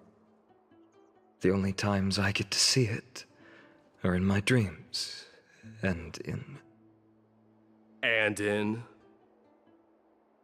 the trial from the Lance of Fury. I knew it. Yes, I saw it all. Ides Elysiae ablaze with everyone. My family, friends, and my kin, lying in a sea of flames. A blood-red half-sun hung in the sky, just like on that day. And before my eyes, that murderer killed Cyrene. But I saw its form this time. A black cloak, an eerie mask, and a broken giant sword that carried an ominous aura. I fought it in the trial. But even though I've been fighting, improving, and resolutely getting stronger all this time, I still couldn't defeat it. You were blinded by hatred and almost lost yourself in that trial. That's right. And that's why I am truly thankful to you, Mightymouse. You finally picked up some manners. Better late than never. Then what about you, Mighty? What did you see in that trial? What do you fear? There is no word for fear in the Kremnoan language. I'm getting the feeling that your language has no words at all. But to answer your question, I saw Akuma in the trial. As well as my old comrades. Hephaestion, Perdiccas, Ionius, Ptolemy, and Possesta. Ever since I returned from the Sea of Souls, these five have been by my side. We faced life and death together during our days in exile. Those 10 years were arduous, yet filled with moments worth treasuring. Each night, we would gather by the campfire, savoring honey brews and singing our hearts out. The wind in the wilds of Amphorius smelled like rust. Hephaestion would always tease me about adding goat milk to the honey brew, claiming I ruined the blood-red color of the drink. He had a scrawny figure, but was a relentless force on the battlefield, dispatching foes without so much as a blink. Perdiccas was an expert in concocting medicines, delving into all those strange folk remedies. Ionius was a swift runner and our most reliable messenger. Ptolemy was a real bookworm, always spouting off in chapters and verses. When we left Kremnos, he made off with a stack of ancient tomes from the Grand Library. Not like it mattered, as my family owns the library. And then there was Possesta. He was the silent type, but a truly masterful musician. This is the first time I've heard you mention these five, and their names. They died on the battlefield before the Kremnoan detachment managed to join Akuma.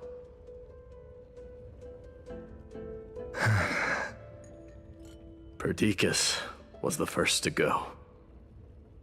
He was shot in the stomach by a poisonous arrow from the people of Ladon in the second month of cultivation. In the end, his remedies mended all but himself. Mightymouse, do not mourn. I have achieved honor by bestowing a noble death upon the enemy. Leonius died in the 5th winter. Idonia's snowstorm lasted 3 full months. On the night of the fiercest storm, our foes launched their assault. Idonia. Is that the city Castorus used to live in? Yes. Those zealots were as fearless as Kremnoans in the face of death, but they lacked respect for honor. They cornered us in a bottomless swamp. Leonius covered for our retreat. They cut his legs off. He vanished into the mire of a foreign land, his body never to be recovered. This is perfect. Mighty Most, I can finally deliver the news of you ascending the throne to the Netherrealm. 20 dusks later, we finally breached the walls of Idonia and entertained the usurper's plea for peace. However, the rebels refused to surrender and set up an ambush within the city. Ptolemy and his cavalry met their end before they could even relish our triumph. Those obelisks that collapsed after being set on fire became their final resting place. My Deimos, please tell my family. It was not cunning schemes that vanquished Ptolemy, but the immense weight of Amphorius' entire history. Then, it was Pacesta. He lured the enemies into the city of Aenionis with his melodies, buying us invaluable time. Our enemies, consumed by indignation when they discovered the trick, set the entire city and my soldiers on fire. His final words were recorded on a small clay tablet, fractured by the flames. My Deimos, don the crown. And at last, my most trusted friend, Hephaestion. He was supposed to stand by my side through it all. But a sudden relapse of his illness hit him on the eve of my duel against my father. He hid his condition from me. By the time I returned victorious, he had but a breath left in him. A Kremnoan dying on a sick bed. I would be a laughingstock to everyone. Hephaestion, my dear friend. Spare your strength. I'll go get a physician. No need. Even if Perdiccas were here, he couldn't stop destiny from taking me away. No! None can take you away.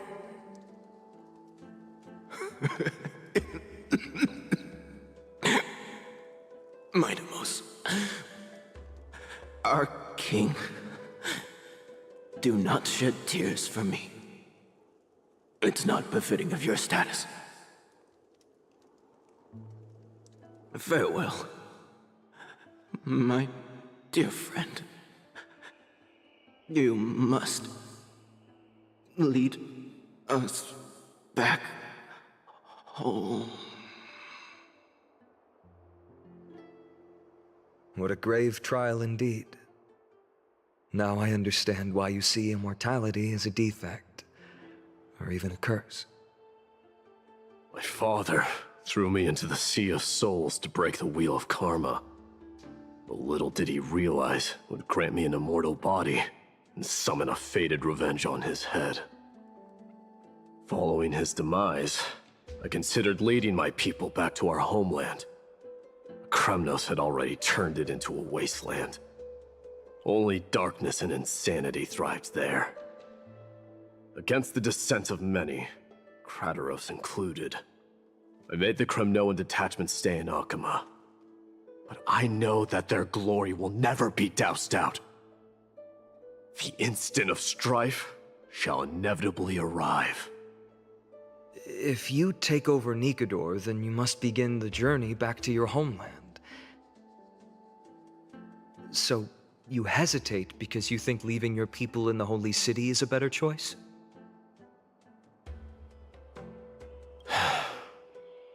I don't know. But I have never been crowned. And those 5 were never endowed with any titles. None is aware of their glory. Your predicament is truly complicated. I don't know how I can give you any useful advice. Maybe you could seek counsel from more people, such as the Grand Craftsman. Cartonis' people seem to have been through comparable dilemmas. And that teacher of yours, Krataros? Dee, we've got a big problem! Big problem! Lady Tribby, what's making you so flustered? Hurry up and go save Trina! She got abducted by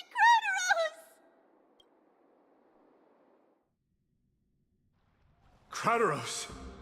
What's going on? Mighty-Mos. It seems I was the one who exposed my vulnerabilities first. Aglaya, I demand an explanation.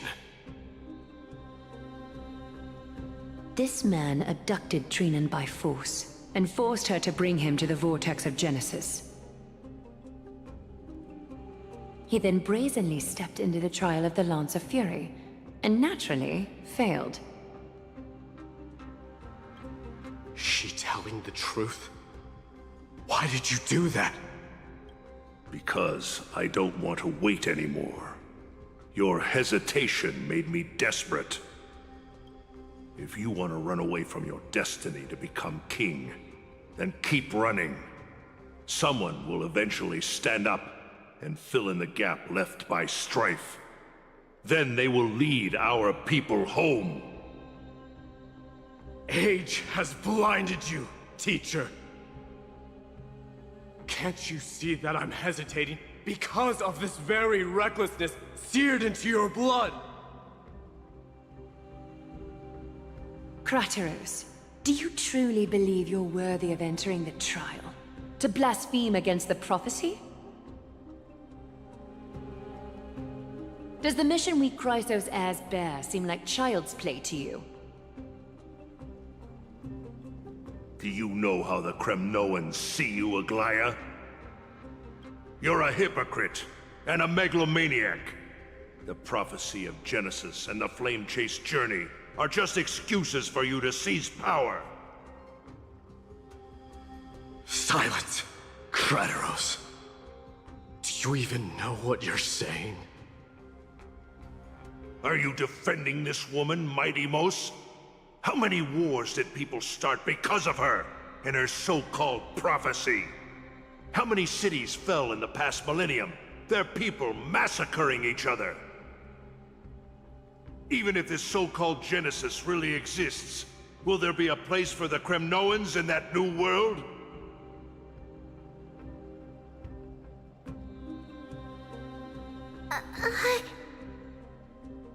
Are you done talking? By agreement between the Chrysos heirs and the Council of Elders, those who trespass upon the Vortex of Genesis need not be tried by the Council. I am allowed to pass judgment alone. Krataros, your actions are unforgivable. I hereby sentence you. Aggie, wait! We have a proposal! Someone has to resolve this conflict between the cities. Lord Krataros did not use violence to harm us. We can sense that his anxiety stems from his concern for his people's future. Please, Aglaya, hear us out first. I'm listening. I'm sorry, Lord Krataros. We were so preoccupied with deciphering the fragments of prophecy that we neglected those of you not favored by its message. Your accusations were harsh, but justified. We wish to earn your trust, and those of the Kremnoans. I think the best way to do that is to take you to witness the source of the prophecy for yourself. How are you going to show me something that has no form? You've heard about that Outlander, right? He has somehow made a connection with Orynyx and can completely replicate scenes from the past. We will ask for his aid. Tomorrow, at the Abyss of Fate in the Temple of Yanisopolis, we will show you everything from that distant memory, Krateros. A fair proposal. I accept. Until then, you will be stripped of your freedom. That is my one condition, and I will brook no argument. It is not the first time I've been made someone else's prisoner. Do as you please, demigod. Teacher, why did you do this? Forgive me, young master. But I just cannot wait any longer. Ever since your father died, our people and I have been waiting for a day to revive Kremnos. We placed all of our hopes in you, but never received an answer. This obsession for returning home has become a sickness for our people. Wise as you are, I refuse to believe that you can't see the truth. You have a clear head, which is why you're also incomparably alone. A smart person can only choose to tangle himself with the mundane of this world. If you're truly capable of leading our people beyond this blood-stained fate, then prove it to me once more, Mighty Mos. Just as you did back then.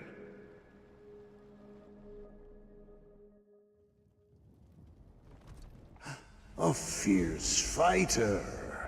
I did not expect such heroism from a feeble Akeman. Fulfill your duty as the victor, warrior, and tell me your name. I seek an honorable death from you. As if you have any honor! Listen closely. I am the leader of the Kremnoan detachment, Midimos. I'm here to finish you, Father.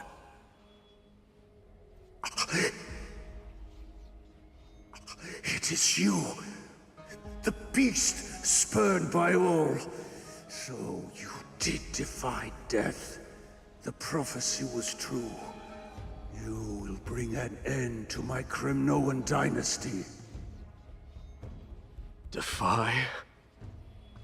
You're wrong. Death fears me. It's the reason I have this body of steel. As for you, you already stand at death's door, Father. You were the one who threw me into the Sea of Souls. The one who tried in vain to enslave a Titan. And the one who desecrated the body of a god. Haikis! You're a weak king. So weak that even the lowliest hyena is a more noble existence than you. And now, fate's reckoning is upon you. Then swing your blade. Take my crown, coronate yourself with an old king's blood, and inherit it all. Become the new rightful king of Kremnos. No. I don't want the crown. Listen. If there's only one end for the kings of Kremnos, then the crown means nothing to me. All I want is your life. To avenge Mother and my comrades. But the walls of Kremnos will not fall with me. Do you truly think you can escape fate's grasp, my son? You and I, we are both the same. We feast on strife and fear. Now, kill me! The son of Gorgo is destined to be crowned in blood!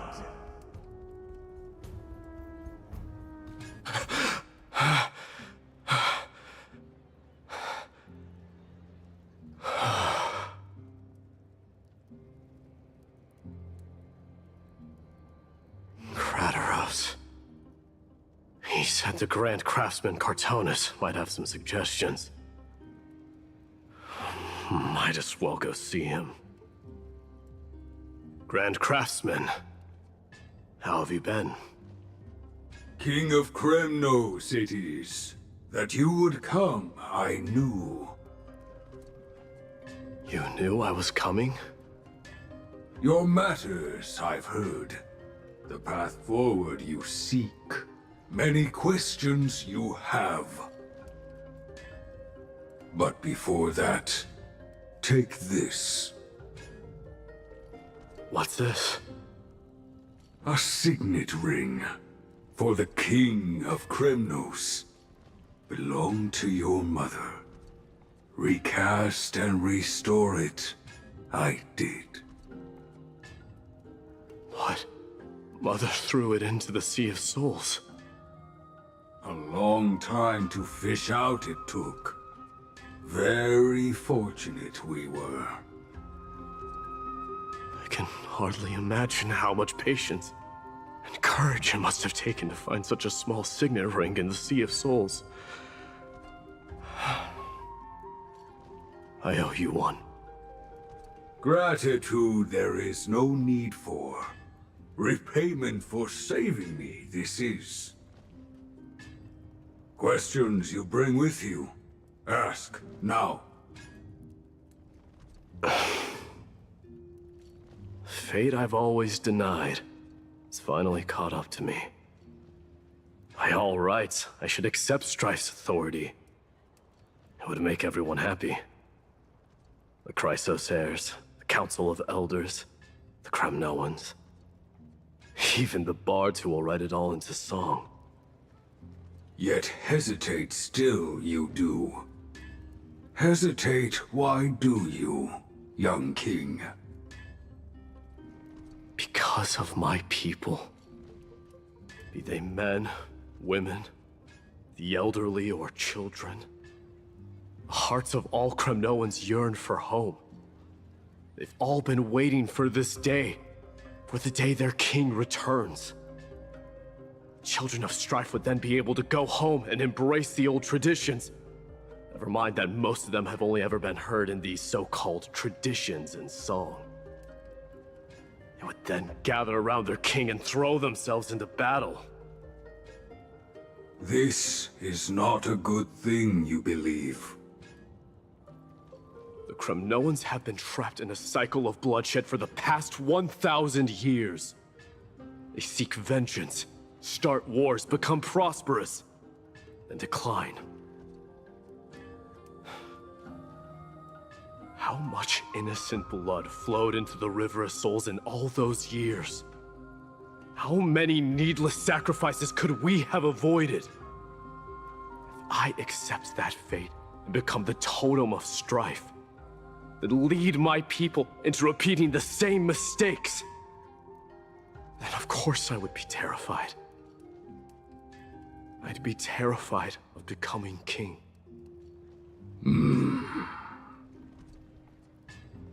A different kind of Kremnoan you truly are.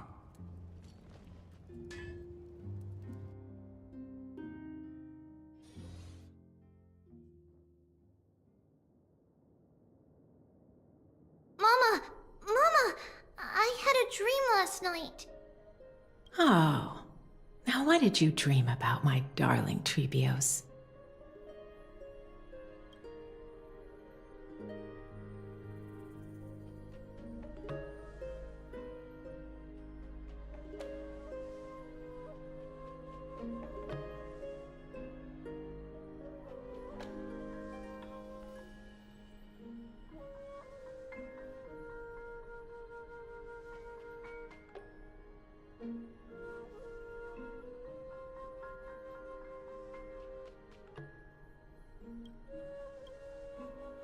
a dream that I turned into many me's. Then we made the moon into a ship and made the stars into our sails. Then we floated on the ocean and let the wind blow us in any direction it wanted. Well, that sounds like a lovely dream. Yeah! The ocean and the sky were really, really dark, but there were so many of me that I wasn't scared at all because we'd all sing together. The ocean wind blew us onto an island where the wind tasted like flowers. There were bleating sheep and chirping birds inviting us to be their guests. There were so many animals on the island, but none of them ever fought. Yanis's holy maidens can receive guidance from the god of passages. Perhaps what you saw in your dream is a divine land somewhere in Amphorius. You think so? What's wrong, Trebios? You look unhappy. Because on that same island, I saw a dark mountain on the other side of the ocean. And it was very, very tall. The mountain looked alive, and it kept getting closer to the island. Then I realized it wasn't a mountain, but a very, very tall wave made of water. When the wave smashed against the island, it looked like it was going to eat the island up. The small animals tried to chase it away, but they couldn't stop it. Then there was a bang and I woke up. A dark wave. Mama, does something that scary exist in real life? Yes. Unfortunately, it does exist in Amphorius, but it's very far away from our temple. We call it the Black Tide, though it has nothing to do with water. It has no shape or form, but it can swallow up animals, humans, and even titans, turning them all into monsters. Oh, the Black Tide is a baddie. I don't want everyone to turn into its food. Can't we chase it away? Of course, my dear. You only need to behave well and listen to what the adults tell you. Study all the knowledge and etiquette you need, then grow up and become a proper holy maiden. The divine Yanis will then give you guidance and help you light the way for the people. Wow, I'm gonna eat a lot and study a lot and become a holy maiden. But Mama, you said the Black Tide can swallow up titans too. What do we do if even Yanis is eaten? If that happens, then the holy maiden will have to be the one to guide people on the right path. After all, we are the human avatars of the god of passages, yeah? Yeah! But one person alone is not enough. Once you're older, you'll make a lot of friends. You must do your best to unite them, because that's also our duty as priests. Friends? Are they also like me and Mama with pretty red hair? They might not, but they'll certainly be just as smart and kind as you. Mama? Am I dreaming? Don't be silly, dear. Of course you're not dreaming. I've always been by your side. What? Now be a good girl and call your friends over too. Well, let's play hide and seek, just like we used to, okay? My Trebios is the smartest girl. I'm sure you remember where everyone is hiding. The voice sounds so far away. I don't remember. Who am I looking for? Your friends. who will chase the black tide away alongside you, of course. Is this from my childhood? I don't remember.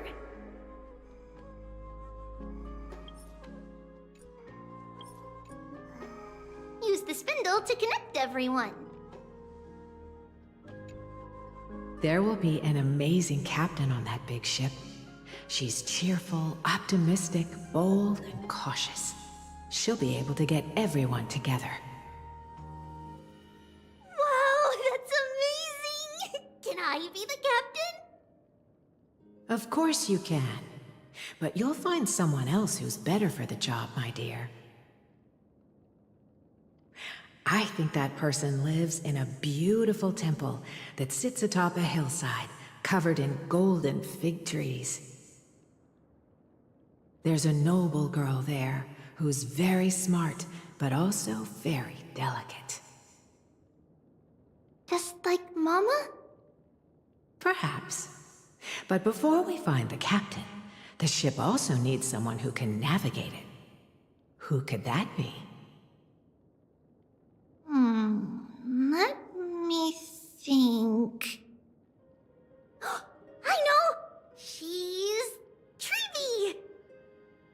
I named this doll after myself? I don't remember it all. Is this a dream or something that happened in the past?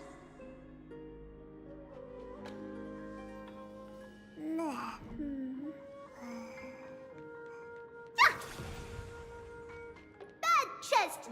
You can't lock me away!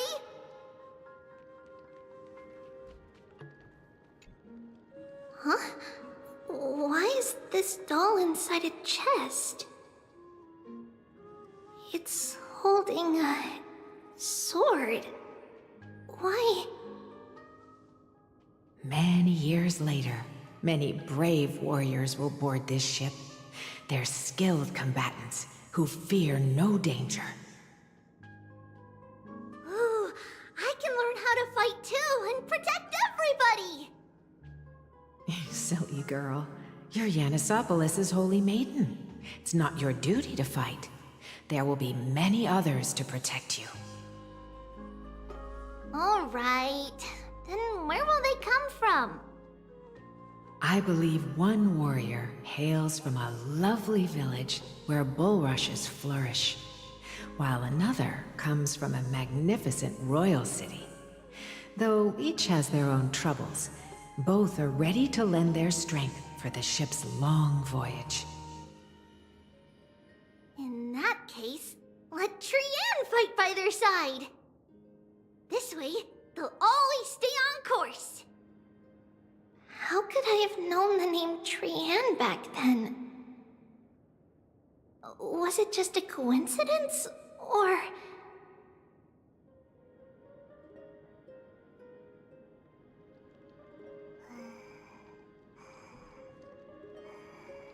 Learning can change your destiny. There's strength in numbers.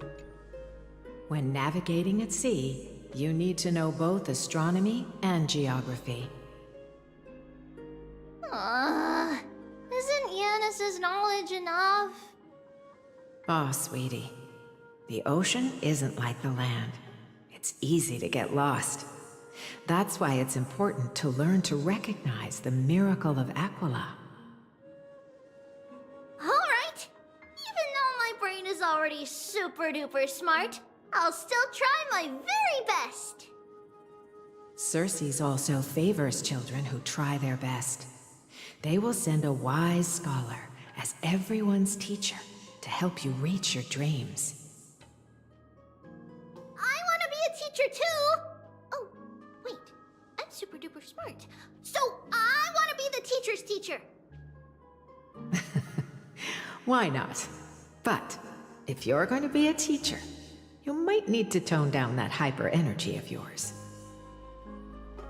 Then Trinan can do it! She's well behaved and would make a great teacher!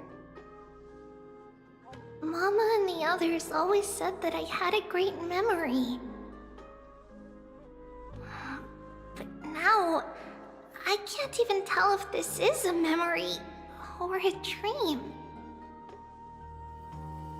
Come, let's line them up.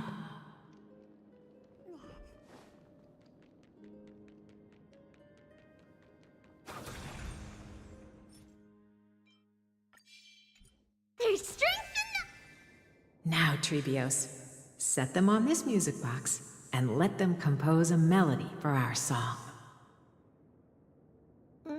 Music box? What's that?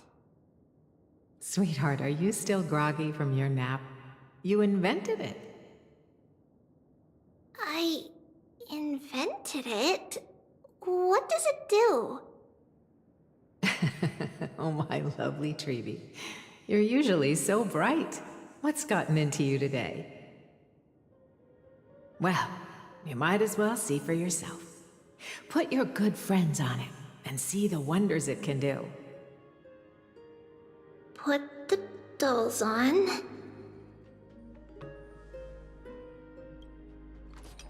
It's rotating, and I can hear something. That's right. It's a music box. If you place the dolls in the right spots, it will start rotating and play beautiful music. Out of all your inventions, this one is my favorite.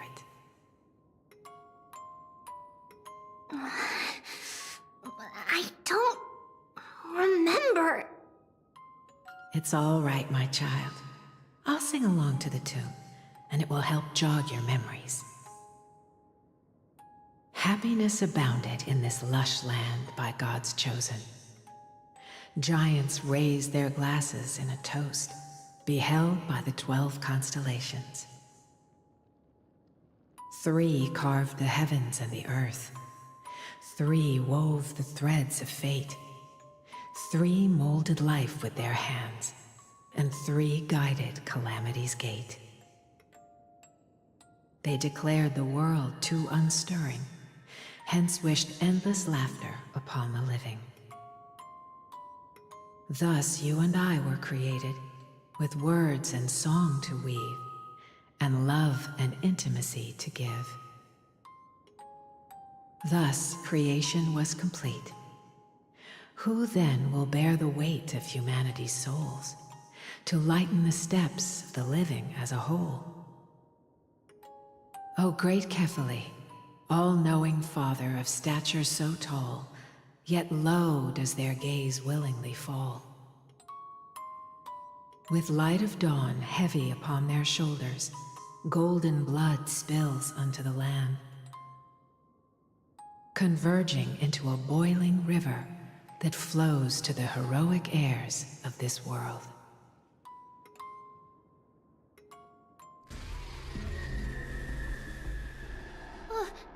What's going on? Oh, Yanis, please lend me your ears. In the black mist, as death and fate draw close. On the bloodied earth, the living and dead, but ghosts. What is this world?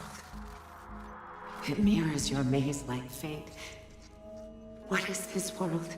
A silent lament without a trace. What is the past? Wandering ghosts that linger. What is the future? Souls scattered by fate's finger. What is the start? A voyage born in solitude. What is the end? A spirit, lonely and subdued. Lonely and subdued. And subdued. And subdued. Subdued. Subdued. Subdued. Subdued. Subdued.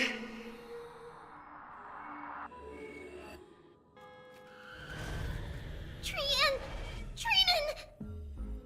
Mama, what's going on? Hurry! Run! Trebios, run! The black tide has arrived!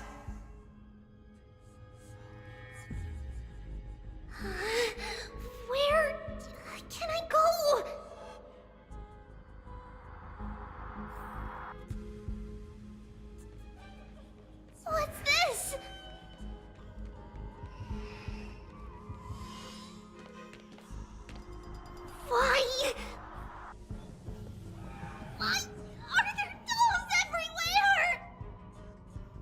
This is the sacrifice of a holy maiden. You won't make it to the end. Only one person can. I know! It's fine if we can't reach the end. Our minds are made up. Go. Bid your farewells, Tribbles. Time is running out. Mama, are you going to leave me? My sweet girl.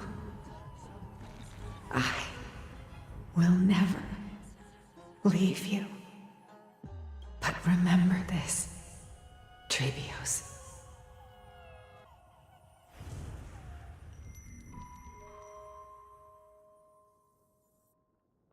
All shall bid farewell to one, and that person alone will witness the miracle.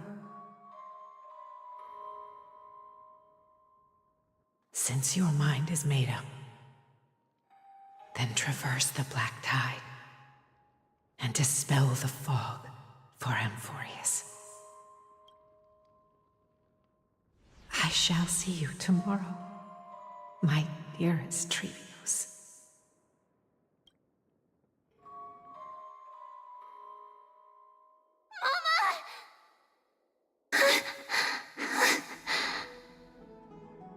Are we still in a dream? Did you have a nightmare? Maybe. But it's been a long time since we had any dreams. It's not yet the entry hour. You still have plenty of time to rest. No. Our heart is still racing. It must be that reckless Kremnoan soldier who startled Trinan, and you as well. If you want, I can pierce through his chest with the golden thread right now. Aggie, cut it out with the scary talk. I'm just kidding. If I were serious, I wouldn't have waited until now. Do you want to talk about the dream? Keeping it bottled up is not good for your health. We had a dream about Mama. The dream itself was nothing. It's just the timing that feels a bit unsettling. You mean... It's Trian. Even if we refrain from ever using the power of the Century Gate again, her soul continues to slowly drift away from her body. There isn't much time left. Perhaps it wouldn't be such a bad idea to let her relinquish her role as the gatekeeper and live out her days as a carefree child. You have a point, Aggie, but our decision has already been made on that matter. I believe there's still another way. Souls will be spent until they dissolve into dust. Such is our fate. Once we had a whole and connected body. If that body were a tree, then its trunk and branches would share the same fate, decaying at the same pace. Now, we are fragmented into numerous selves. Despite the absence of a trunk, we are offered another possibility. We can choose how our branches will perish in a way that is most beneficial to the Flame Chase journey. Compared with saying farewell to one person, watching many fade away before me is even more sorrowful. But advancing is the destined end of Yanis's trial. There's no retreat in our path. Don't feel sad about saying goodbye to us. We've already agreed on this, right? It won't be long before I forget what sorrow tastes like.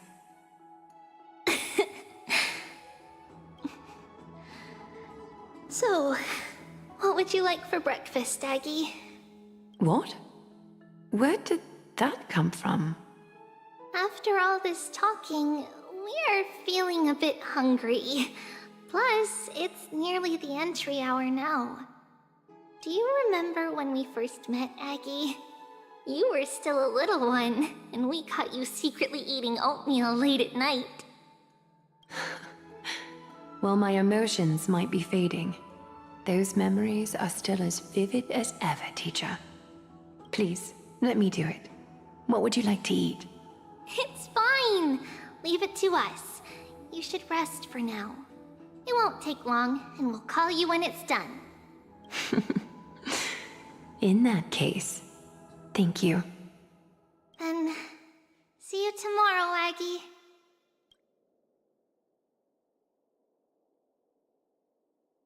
Nevertheless, that nightmare is ominous.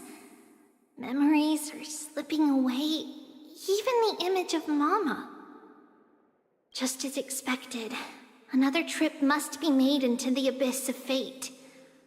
Hopefully Orynyx will be willing to help us.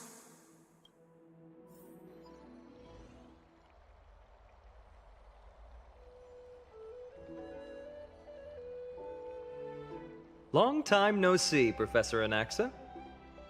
Who are you? It's been a while. I'm the one who once overthrew the entire classroom in that spiritual physics lecture. Oh, it's you. No way. Do you really still remember that, Professor? I remember that glib tongue of yours. What brings you here? Surely you're not here to reminisce. You could tell. Of course. You only beat around the bush when you have a hidden agenda. That's not true. I'm here to seek enlightenment, as always. Could you please teach me everything you know about the black-robed swordmaster? Rumors sure travel fast. Unfortunately, I too know nothing about it. I can only tell you that it is clad in a black robe and wields a greatsword. At least, it looks like a greatsword. It's shaped like a twisted half-sun, and a peculiar dagger resembling a crescent moon. By the way, take this with you. I got it from the sneak attack. It's yours now. I was right. It is this thing. The one who torched Aedes Elysiae to the ground. And killed everyone. Don't try to be a hero. No one in Akama stands a chance against that thing right now. Is that what the Titan said as well? Not at first. But the god relented after having had a taste of its power. Even with the god possessing me, I couldn't fight against that blade. That incredible power doesn't seem to be granted by any Titan. Are you suggesting that it originates from beyond Amphorius? It's possible. Much like the Black Tide, no? Nonetheless, it's an enemy we must overcome. We? Drop the pipe dream, Phynon. No one wants to see you fall by their blade. His mere presence will endanger the Holy City and the Flame Chase. You know that I don't believe in... You don't believe in the so-called prophecy, I know. However, I'm here to seek your assistance, not at the request of Aglaya or Treeby. I just want to eliminate a threat to the city I pledged to protect. That's all. The tragedy at the Grove must never happen again. Take a seat. Since you are sincerely seeking enlightenment, I suppose I can tell you one more thing.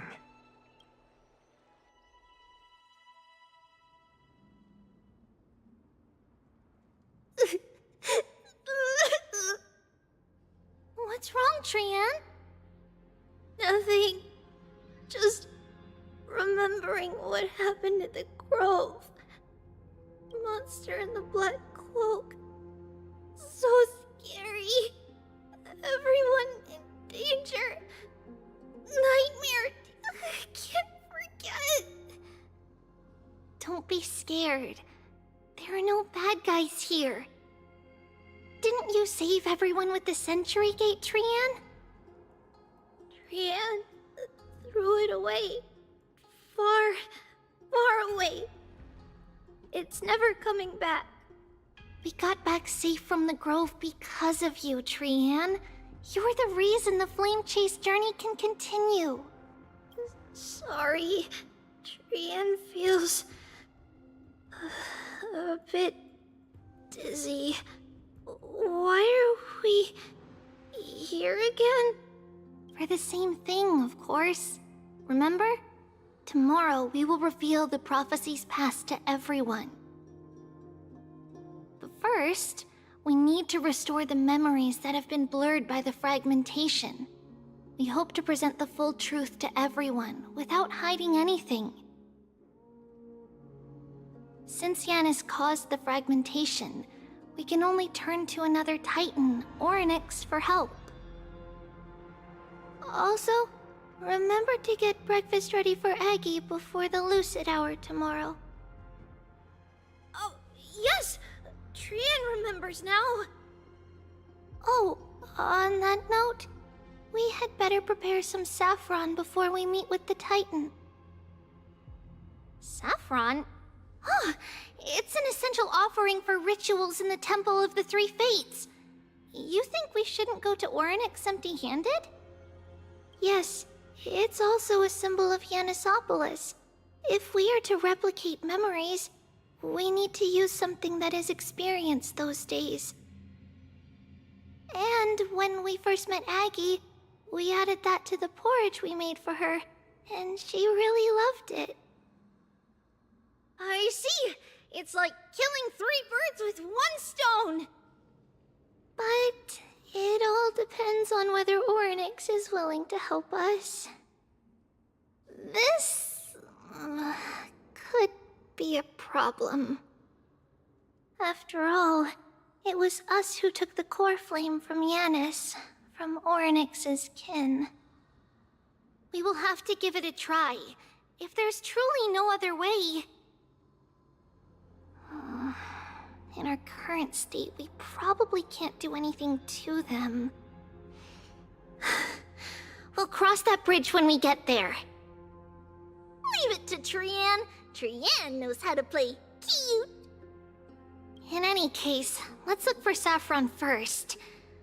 I hope there's still some left in the temple, untouched by Nikador's soldiers.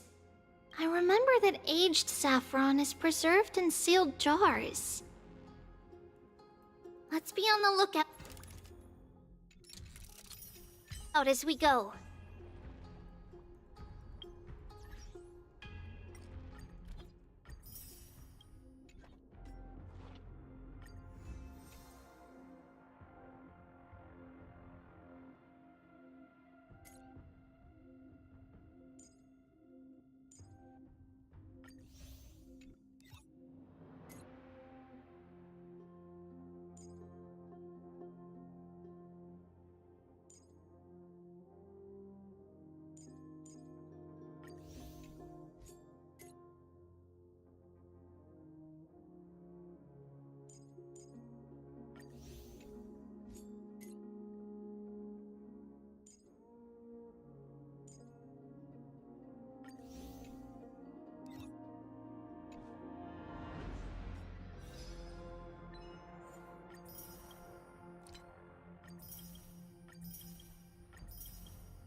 There's strength in number! Incense ascends into...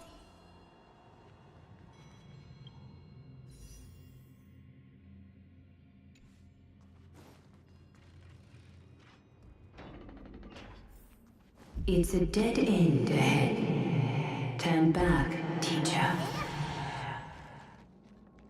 What? Aggie? No, it's an illusion.